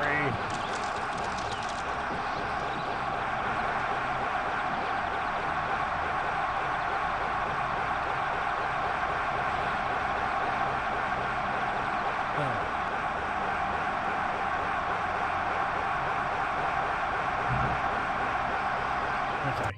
I'm just reading what people are saying. First is Settlers, second Settlers games are great, third is good but not as good. I only remember messing around Settlers 4 back in the day. I did like the way it looked. I remember Settlers 4 looking very lush. There was a lot of animation in the sprite work in it, like the trees all swayed and all that. Maybe a bit too much. But it was very colourful. All the Settlers History Edition for 1 to 7 to remaster are on discount. Oh, I'm going to go on Uplay. You think they are again? Okay. You usually leave Braves back to base and only take Warriors and Clerics and others like that when attacking. Gives you healthy reinforcements and recruitment rate that way. Yeah. Because you sort of have to...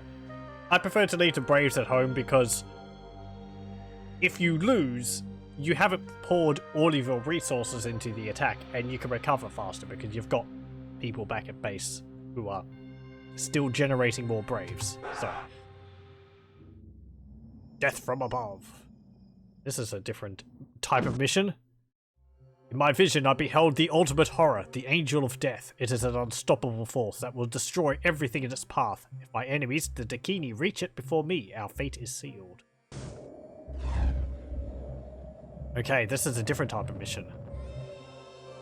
This is our first timed mission. Not too difficult. 5 Settlers 3 and 4 are amazing, better than 1 and 2. They play differently, so it's a question of taste. I've only played Settlers 4, so I don't know how much different they are from original ones. Okay, there's a thingy over there. We start with 4 warriors. Let's go over here. I actually forget how this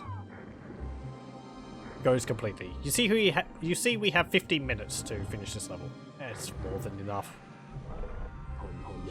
Still makes things a bit tenser.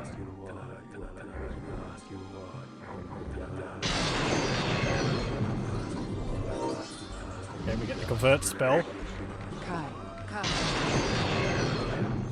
Actually, move some of you over to here. I think this requires quite a few people. Yes, it does. This one is a case of we need this many people to be able to make it go up. If we don't have 6 on that, it just won't rise. So with this tower, we'll be able to convert these wild men all the way over here. 4, 5, 6. That was a good cast. Actually managed to get all of the wild men on the island. Very nice. We worship at this totem pole. And we'll end up with a boat. The ancients have granted you a boat, shaman. Hey.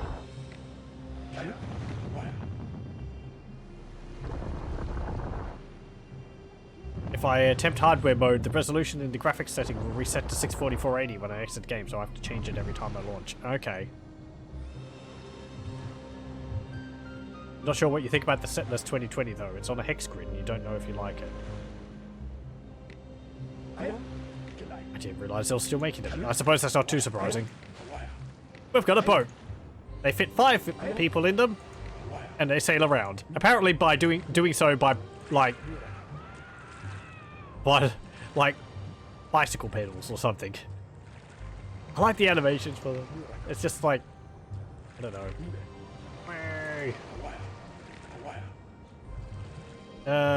We need you to hop off. So you just tell them to move on to land, and they jump out. We need one person in the boat though to go back. You can also click on this button and they'll exit the boat. So hop over, sail back, exit, hop in, go back, and sail over again. There we go. I have to assume they have some kind of like foot-powered paddle beneath the boat to be able to move it around or something. Okay, what are you doing? Don't climb over the mountain. Go around it. Serious.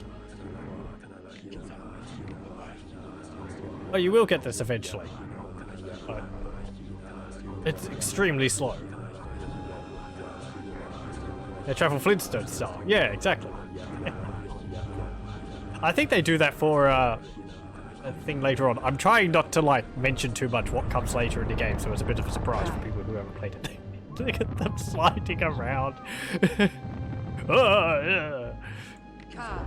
Anyway, you've already seen all of like villages we'll get later on anyway when I looked at the encyclopedia, but yeah. Okay, so here we can, if we're quick, build up our forces a little bit. Honestly, you don't need too many in this level.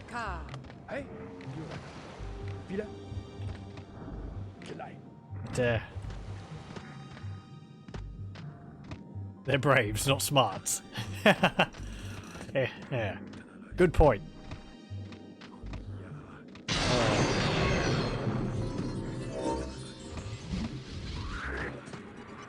You did play this far, but never finished it. It gets pretty damn tough towards the end. There's one level in particular I remember being really difficult, or at least 2. I know where they are. We're not going to get up to them for a few sessions, but oh geez.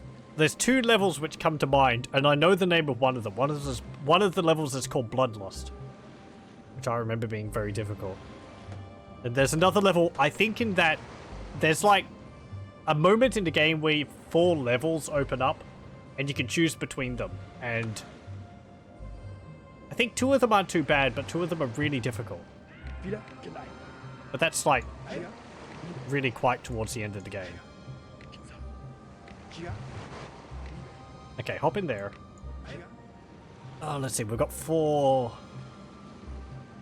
I'm gonna save. First save. Just in case, because this is where I might be thinking too much into the mechanics of the game, but I feel a lot of it, as I said earlier, when it comes to the combat with the villagers, is getting the balance right. How many warriors do you want to how many preachers do you want? Because if you have too many preachers, then you won't be able to deal with, say, one preacher interrupting your preachers and then warriors attacking your preachers. But if you've got too many warriors, then they're going to be defenseless against preachers, and, you know. So, having good numbers of them is... It's like a balancing game. Get 2 preachers and some more warriors. your shaman is, of course, can't be converted.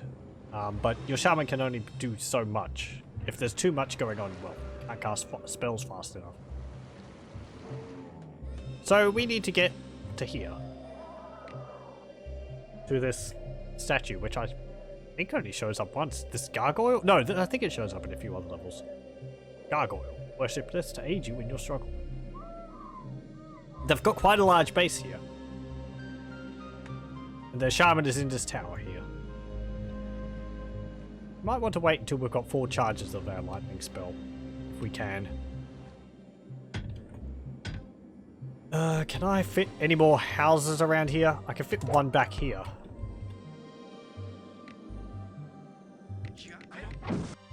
Oh, I'm dismantling that building. Yeah, you can deconstruct buildings if you've placed it in a spot where you don't want it anymore. This won't actually leave the terrain underneath it damaged, and you'll get all the resources back, I think, you put into it. So you'll get 3 wood back from it. I'm pretty sure you will. I have to take it down level by level, though. Doesn't take too long.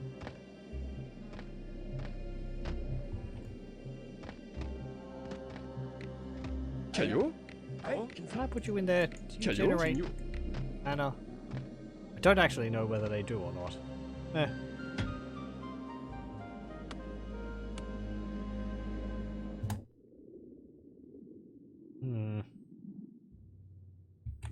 Creatures are these little, like, plus symbols.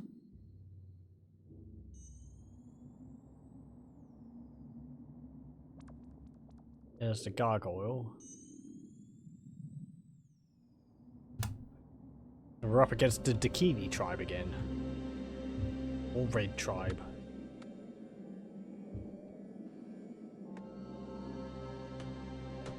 You'll see they have like a different roof design to like the Chomara. It's like different coloured thatch. One of the reasons I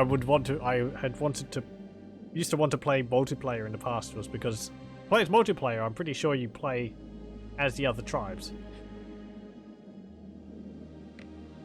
I think. Don't think I've ever. I might have played multiplayer once or twice. Not for long though. Okay. Get over there. Yeah, it does actually seem like it works.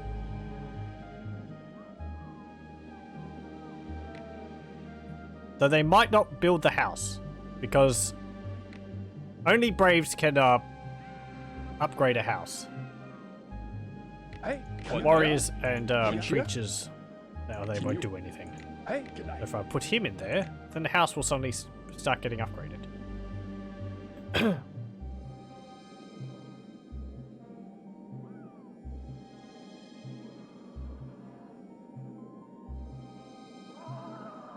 Yep, there we go.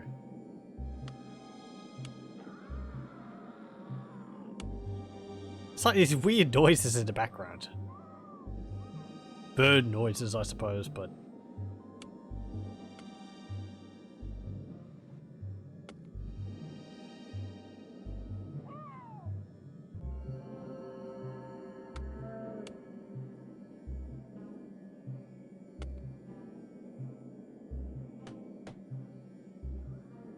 Have we got anyone else? No. There we go. Okay, you built the house. I'm very proud. Now get in there. Thank you.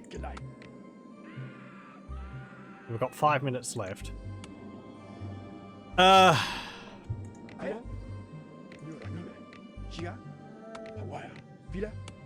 going to get all my people trained up.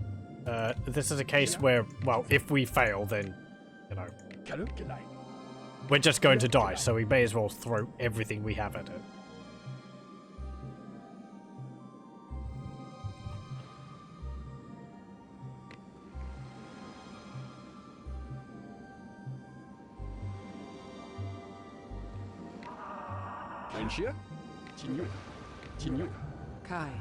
Pretty sure they're bird noises. Birds can make some terrifying sounds.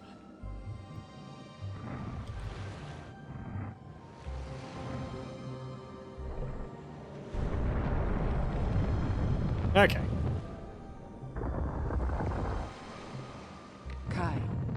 I move you up to here. Get rid of that creature who rolls down the hill.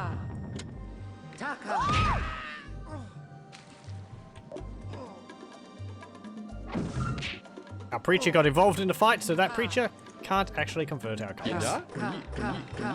And up here. Also, we'll get to see the power of land deformation here. If I raise the land underneath the house, the house explodes, sending its occupants flying everywhere. And the enemy shaman casts Swarm, which, well, sends out people running all over the place. Ooh, hey, stop that.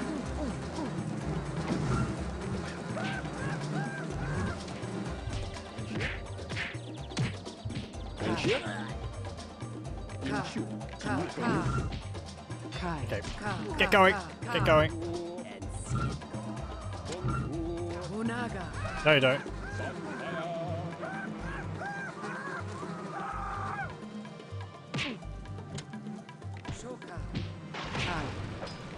Okay, keep going up. Electrocute the building.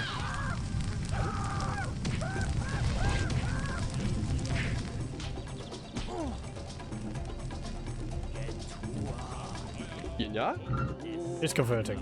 Oh, you are. Damn it! Thank you.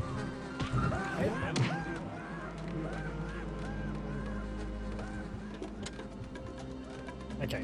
Do this. Knock them off the land bridge. It does become a little difficult to select your units if there's a hill. But it's not too bad. There we go.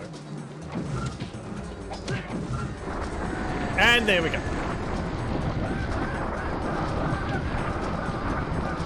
Our shaman has teleported away to a hilltop somewhere to overlook the carnage which is going to ensue.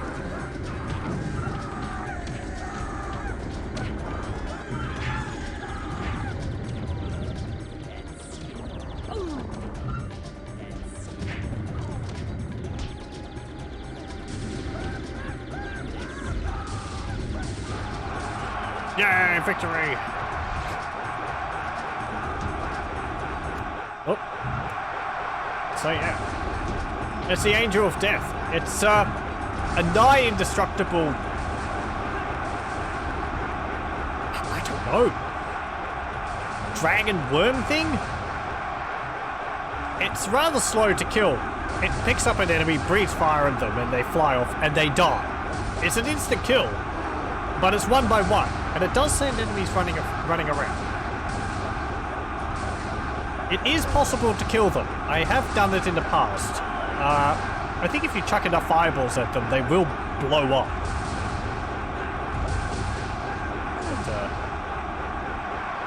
And there's our shaman over there. I can't cast spells at him because for one, so it's just a matter of, I suppose, watching the enemy all die. If you want.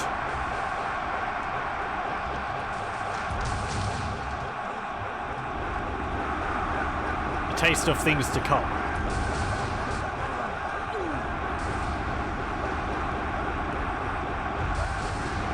Frankly, they're kind of terrifying.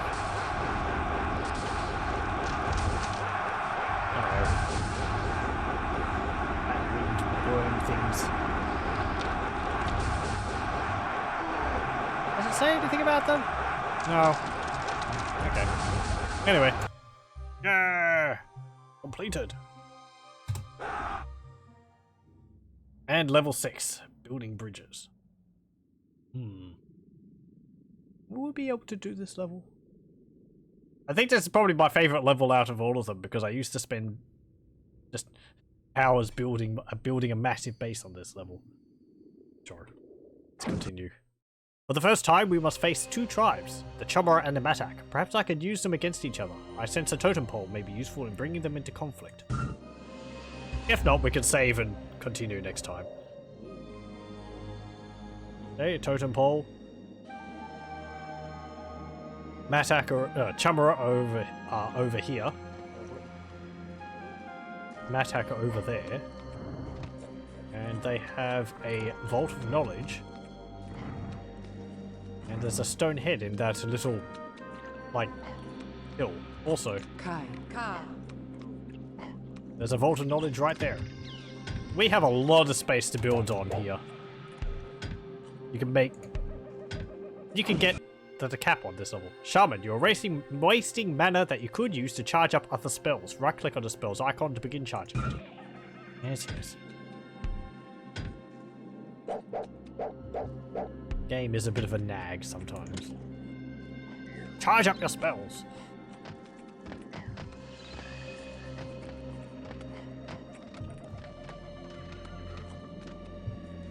I want to get this quickly because the wild men just died. There's a lot of them over there.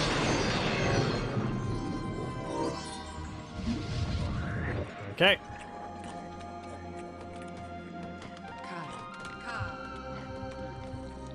Head over to here. Charge up the spells. I am. I want to get convert the most. So we'll just charge up convert for the moment. We can get all these lovely wild men and turn them into braves. Go. 15. Just so we can get rid of the disgusting grunting, slurping, chomping noises they make all the time.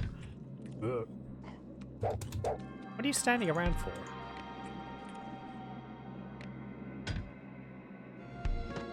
Place down houses. As I mentioned earlier, you don't need to tell braves to do to construct the houses. They will do so automatically, which is very nice. Okay. Convert you lot. And they'll also go back to your base. It's nice how much the game sort of it just automates just enough of moving around so that it's, you know, nicely convenient. Just streamlines things. Instead of having to, like, manage all your villagers everywhere, these guys will eventually go back to here. And from there, they will get assigned automatically to jobs which are nearby. It's nice. It makes them feel like they're thinking for themselves, which is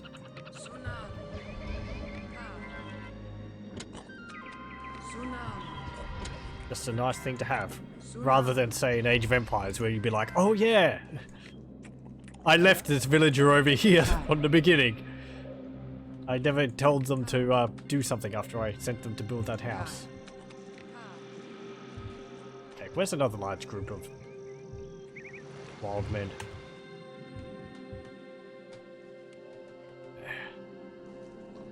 Some over there. Let's go over there. You can also get these crumbs of wild men.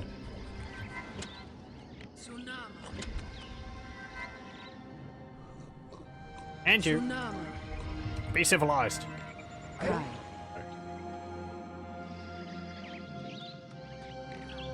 54. Place a house. Place a house. Can't place a house there because the houses actually have to be built to count as expanding your borders. Place the warrior hut there and the temple there. Also probably want to build some guard houses around. Now, building guard houses up here is a good idea, but for the moment it's not really because we don't have a real way to take advantage of that. So I'm going to put them down here. Later on, you know, there'll be a real reason why we want to build them on top of the houses, on top of the hills, but don't have that yet. So put that there. I think I will have to tell my villagers to build these specifically because they're too far away for them to get assigned to.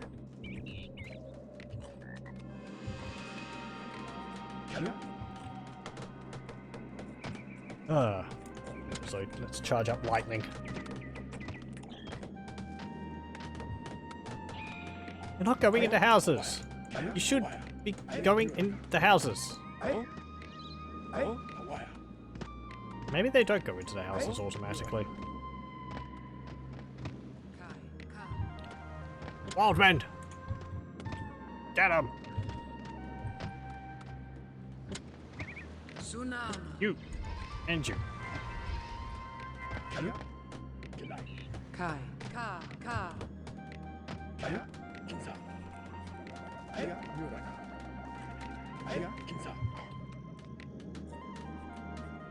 Okay. We can help build that.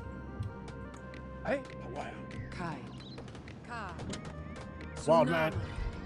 Ooh, there's two over there. No, not a fireball. We want them to join us, not to fly into the water and drown. Wild man, gotta catch them all. Uh-oh. Some warriors coming.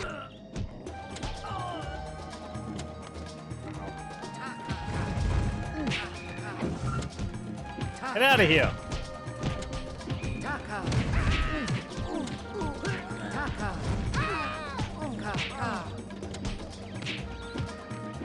It is a bit of a problem. I don't want to cast lightning because that will kill my own villagers. But fireball, I think, deals less damage to your guys than it does to the enemy. So casting fireball at groups of your own guys is a better idea. If there's not water nearby.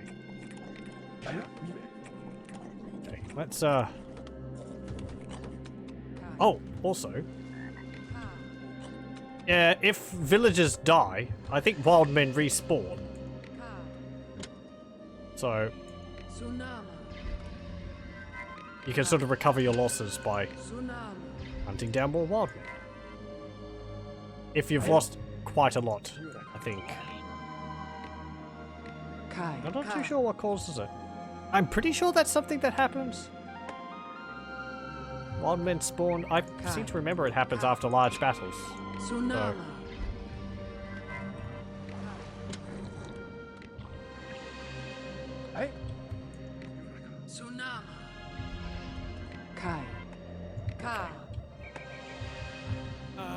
Let's see. You two have been chosen. Go become preachers. I'd also want to build one more.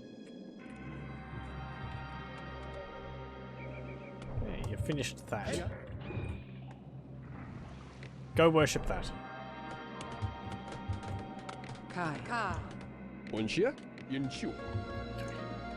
These might be too far apart. I might just be able to go between them, but...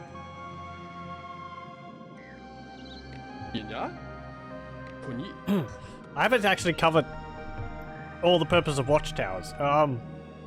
As we've said, watchtowers allow you to expand your settlement. You can place buildings near them. They also allow your shaman to cast spells further. If I put one up here, my shaman will be able to cast spells like all the way over here. At least like conversion. They also act as a alarm system. My preachers, while they're in the guard tower, will be able to preach outside of it. But the alarm system, if we see here, there's this ring around the guard tower. If an enemy unit enters this ring, an alarm will go off and will essentially alert me to the fact that enemy are coming. The enemy shaman is coming over here. Okay. Run away, because she's going to zap you. Because she doesn't want me to get that magic. She might actually...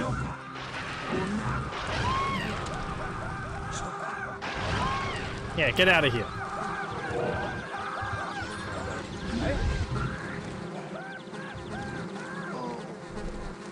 Yep. You see, a wild man just appeared. Swarm can kill wild men, as you just saw. They have very little health, so I think they pretty much instantly die from it. Poor wild man, he just got caught up in the battle. I seem to remember green tribe might actually cast swamp on there.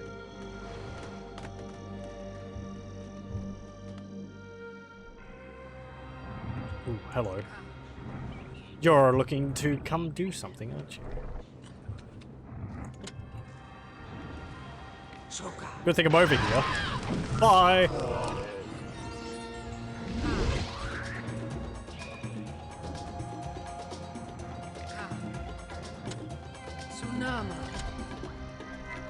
Tsunama. You lot.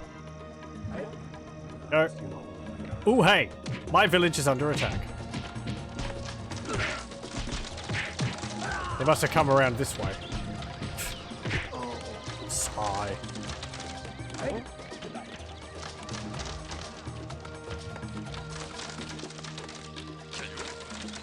Oh! Here we go.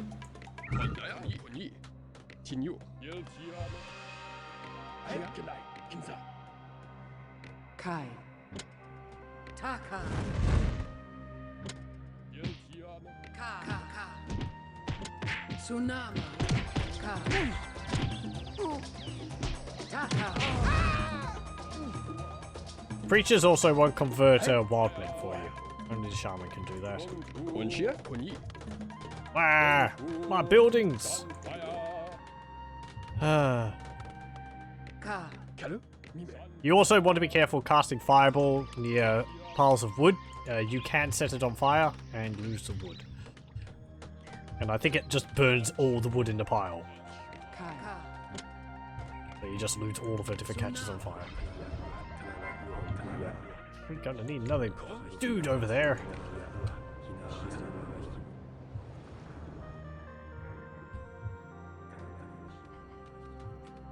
Okay. Got a warrior. I put you there.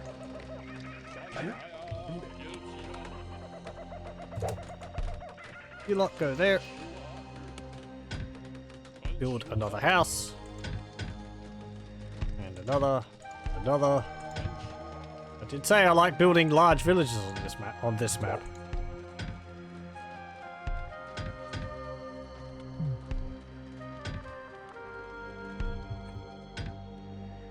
There's just so much flat space to work with.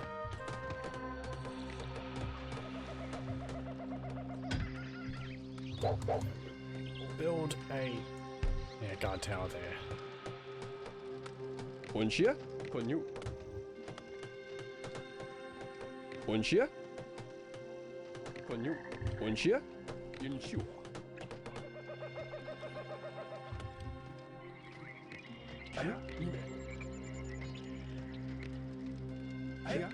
Go. Keep building. Oh, hello. You're coming back. It's got land bridge.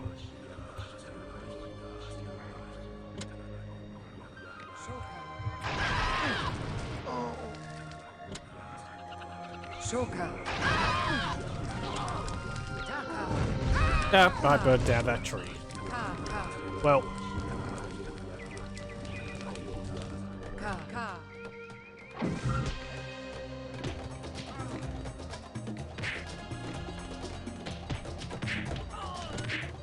Could you stop that? Thank you. Hey! Okay. This is giving us swamp.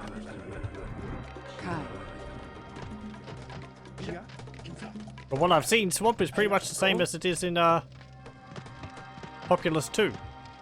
Except it has got a limit on how many villages it can devour. I think in Populous 2 it's just infinite until you get rid of it. By like... I think by like... burning the land or something? I can't really remember. I think you just have to cast a spell to change the terrain on it and it gets rid of it.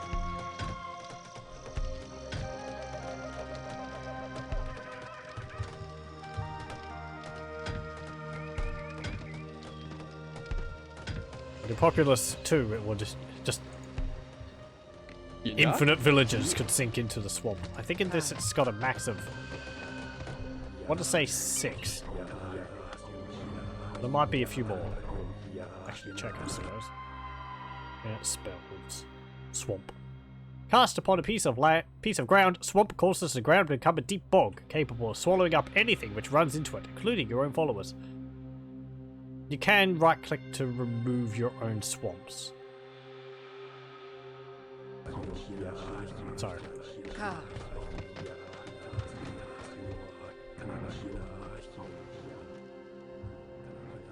Kai. Ka. But it's instant death to anything which walks into it. Okay, if you hop over here, we'll attack the Matak first, I think.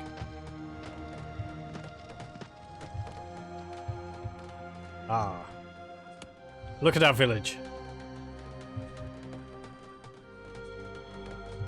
It's very nice just seeing all the houses, all the little villagers, braves walking around doing their business. Spawning more braves. Here's the swamp of the land bridge. Yeah, it is a good idea. You want to cast it somewhere where the AI tends to go. Because I don't think they move to avoid it. So if you stick it in their path, they'll just walk into it every time. Ortenga. Like that. Ah, yes. Okay, it's actually got a max of 10. That can die in it.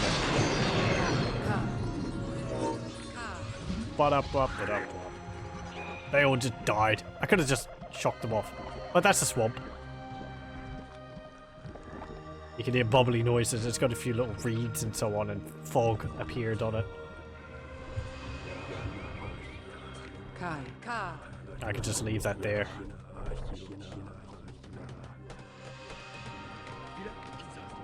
We'll catch one more. It will only kill one more, and then it will disappear. Even if a group walks into it, it will just kill one out of the group.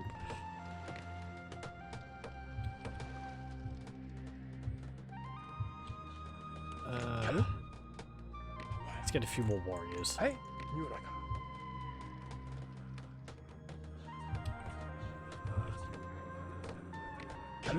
You'll see they're standing around here, looking around. They're actually looking for wood, and there's no, like, piles of wood nearby. You can help them with that. If you could see, like, a pile of wood around somewhere, or a tree, you can tell them to go get it. But, otherwise they'll just keep trying to build the building, and they won't succeed. Like these guys over here. I like they're actually turning around as if they're going, where's wood? I can't see it. So we've actually built rather quickly, and we've run out the resources to expand further. Oh well. Trees will pop up every now and then. Sod you!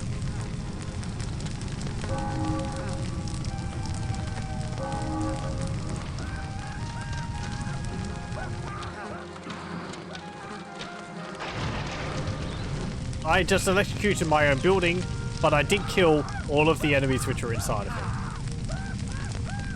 However, the building has been reduced to the base level, but you can repair it up from that, so yeah.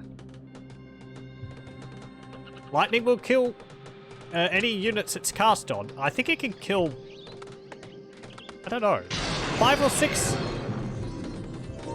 think we've gotten all the uses of that. Yes, we have. Oh, here comes the enemy.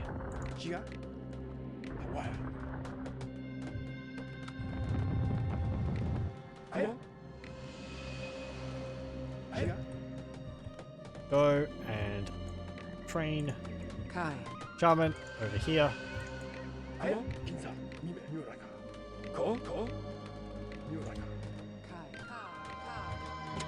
Do you mind?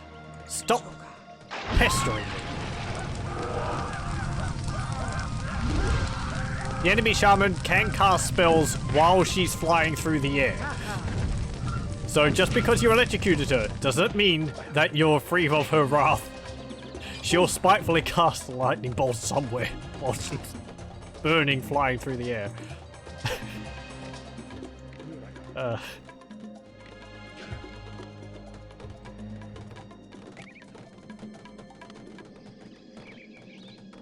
Put one villager against the other. One AI against the other. Yeah. Just have to... we have to Kai. get a method to be able to do so. Need that, so... And it doesn't really help too much, if I remember. I don't think one villager, one AI will end up winning over the other. It does cause some changes to their actions though, which is rather neat.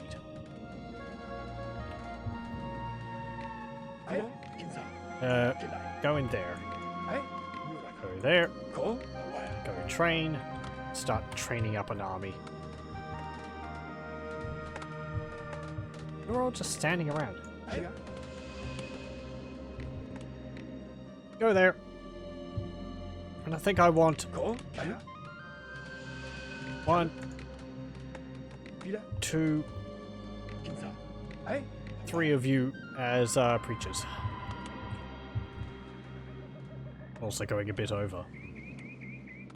I think I'll try and get that Vault of Knowledge. Then I'll call it for tonight. I don't think we'll be able to finish this mission completely tonight. I think it would take at least another 20 minutes.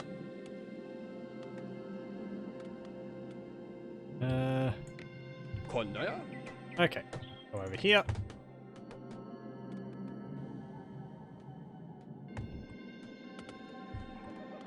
You can hop in there.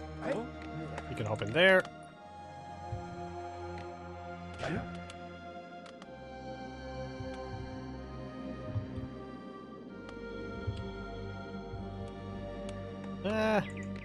don't know. Just stand there. Oh, Kai. Kai. I see you over there again. Shoka. Nope. And my preachers do good job.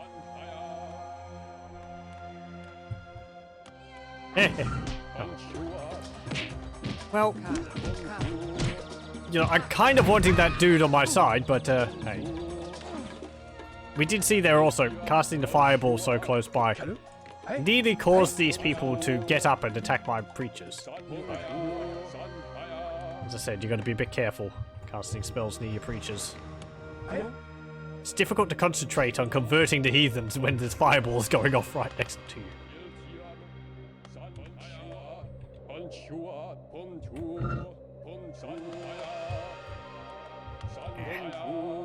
Sorry, I'm still struggling a bit with the camera controls.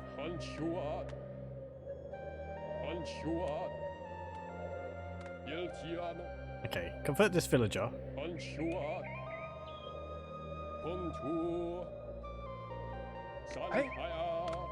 I want you to get in there. I want you to get in there. And you can go in there. Okay. Villagers serve a purpose in towers. They just alert when enemies come nearby. Just like any other creatures. I think warriors do the same.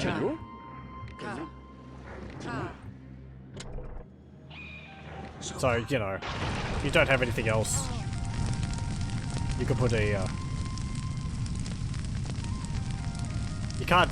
you also can't dismantle the building while it's on fire.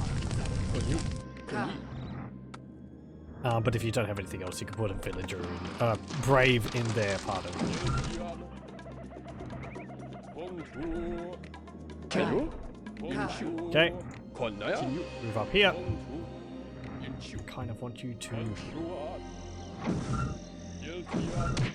Okay, fine, don't convert.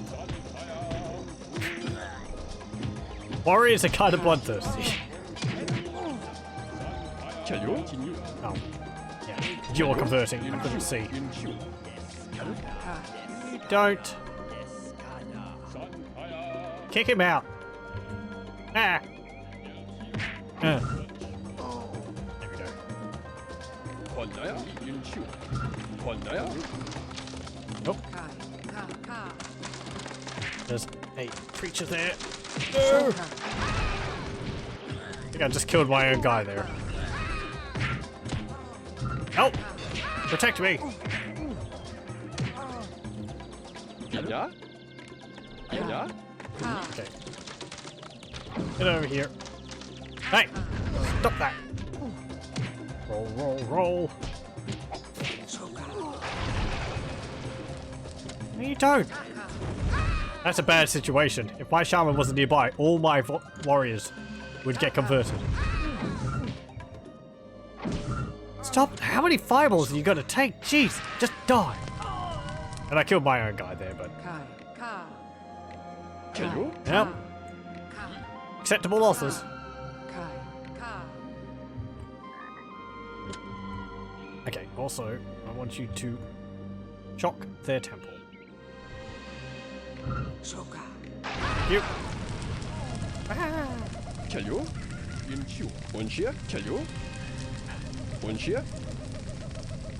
There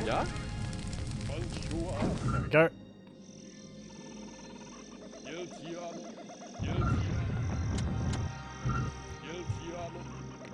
And we'll get the land bridge spell, which we had in the first level, but only as a temporary spell. Get him! Don't listen to him!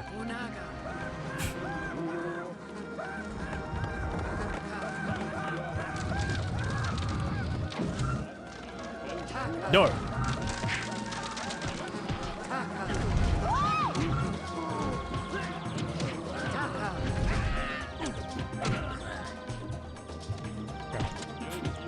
They broke free of my preacher over there.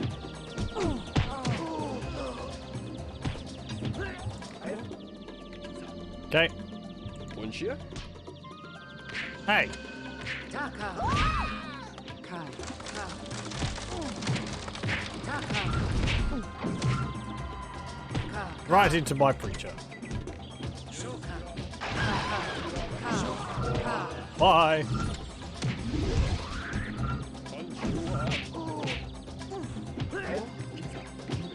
Okay. Go and...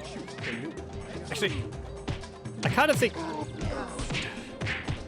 Shoka. Get back out here. I was going to try and convert them all, but whatever. Don't really need them. We've got 173 people anyway. You can't convert past the max of 199 villagers anyway. Okay, so... We're probably not going to be able to see it in this level, but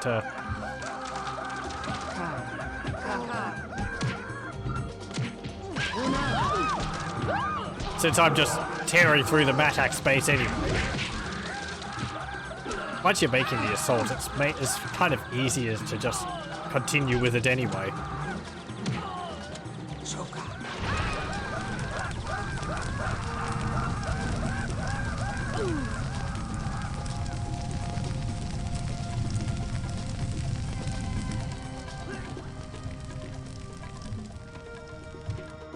Where'd my preachers go? Oh.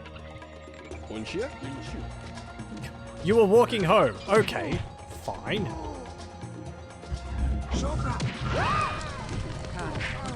No. Stop that. My work here was done. There we go. Any more preachers? I do. We lost like 5 during that attack. Oh well. Basically all dead anyway. They're actually rebuilding down here. The AI will come back if you give it if you give it the chance. Shoka. Taka. And there we go. Green is no. We're not going to get to see the main thing in this level. I can still show it off, but it won't have the proper effect, as it were. If I bring my shaman over here,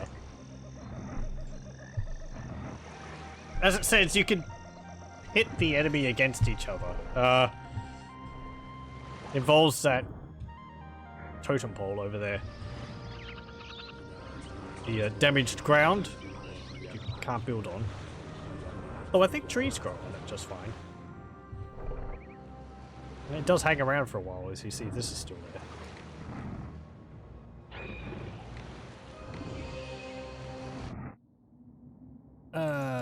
Pardon. Okay. Firestorm. Nice. Okay. So, Kai. what you can do with this level is go into the Matak base, get land bridge, Two scuds. cast land bridge over there, get rid of this guy, Taka. splash, Ka. worship at this totem pole, and well, this occurs.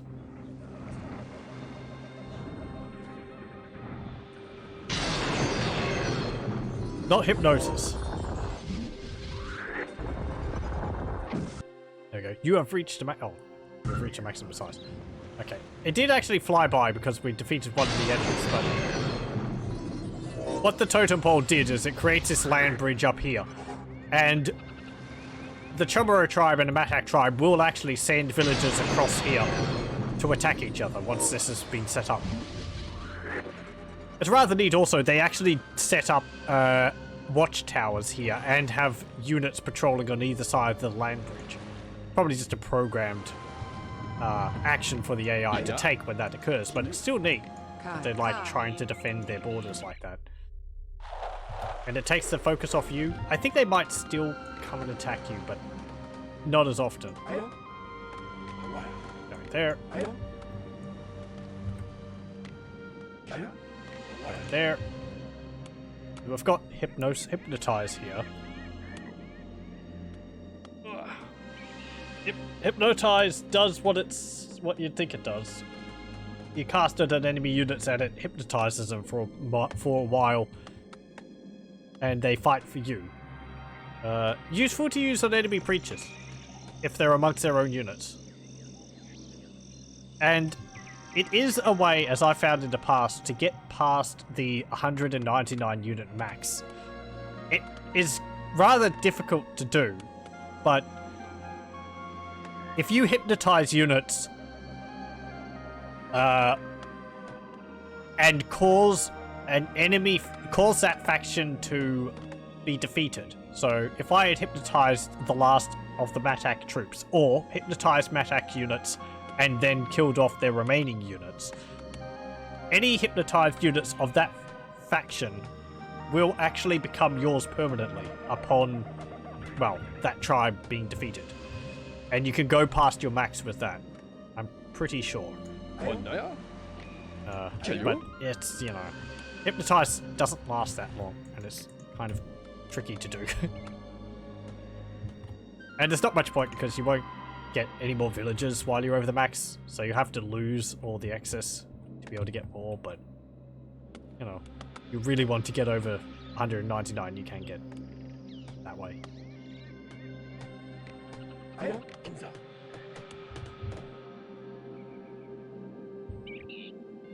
And vital villagers. Yeah. Everyone's busy building houses. Build more houses. Chamorro tribe's going to be attacking us because you can hold down control if you don't want to have to select the plan every time. Ugh, too steep. Your villagers are able to flatten any land, but not if it's too extreme. This is where land bridge can become handy. Later on, there's a spell which is even better for it.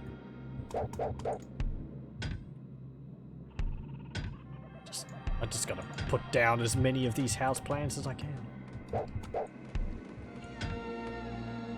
And give them something to do.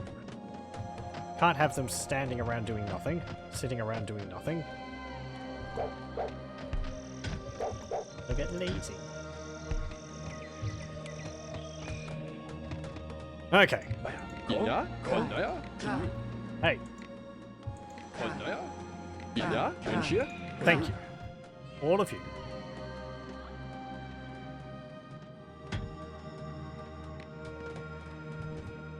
He's not idle. He's just struggling to get up the hill. Over here.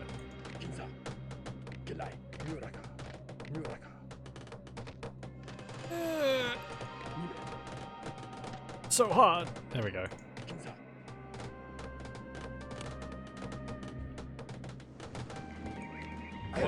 Okay.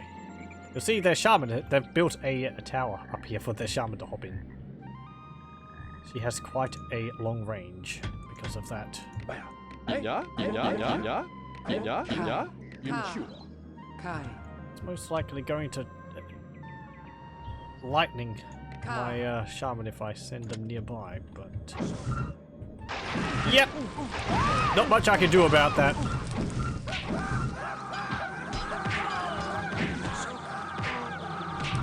Just stop that.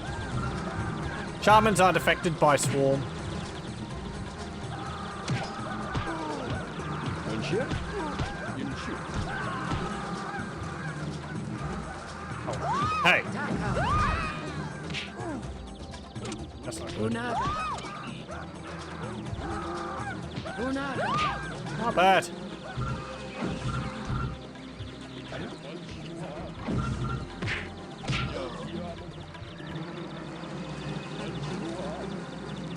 Also, friendly swarms don't hurt your own units. Buzz, buzz. Ja, wünsche. Kai. Ka. Move up. Kai. Ka. Shoka. No. A nasty trick you can do is do this. They'll send units to try and repair the building. They'll just die in the swamp, and the shaman will try and get up there too, and she'll just die in the swamp as well. Just because of how much health your shaman has, she can beat a brave on her own. But also preachers. Wünsche. Wünsche. Wünsche. Kai. Ka. Kai. Okay. Shoka. Well, that was a miss. Shoka. That was a miss too. Shoka. There we go. That was a hit. Shoka. Why aren't you dead? There we go. Shoka. Let's see this. Tunaga. Firestorm is very nasty. Rains meteorites down upon the land, dealing heavy damage to buildings. Sends enemies running around, screaming.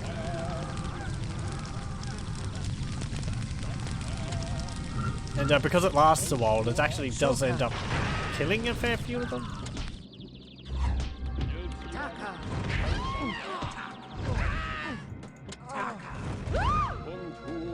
Noctana.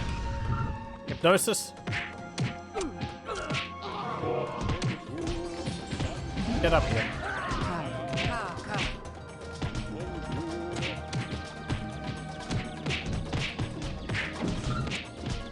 Unaga. Hypnosis doesn't last too long. Ka. Taka. Ka. Ka.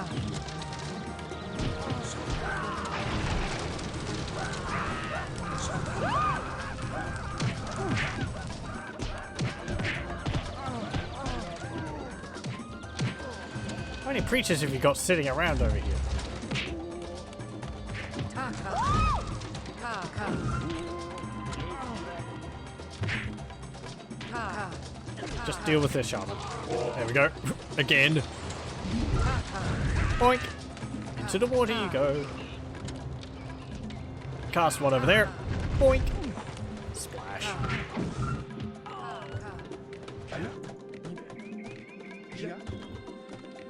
Over there. You. Wünsche. Konaya. Where's my two preachers? Oh, there's the other one. Inya. Koni. You just hang around there. Koni. You go up there. Kai.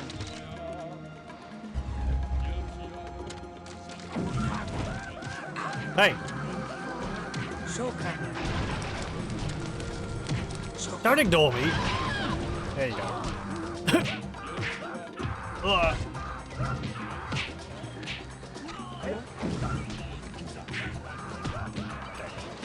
Maybe I can show this off.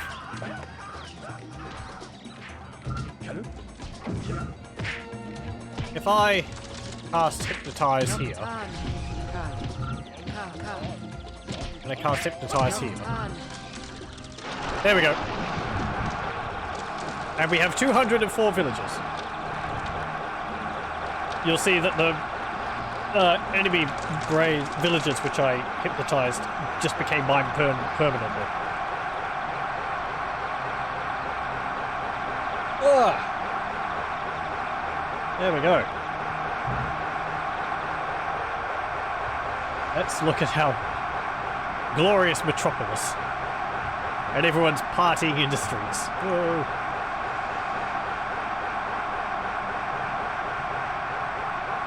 And forming Congo lines? Yep, there we go. Woo.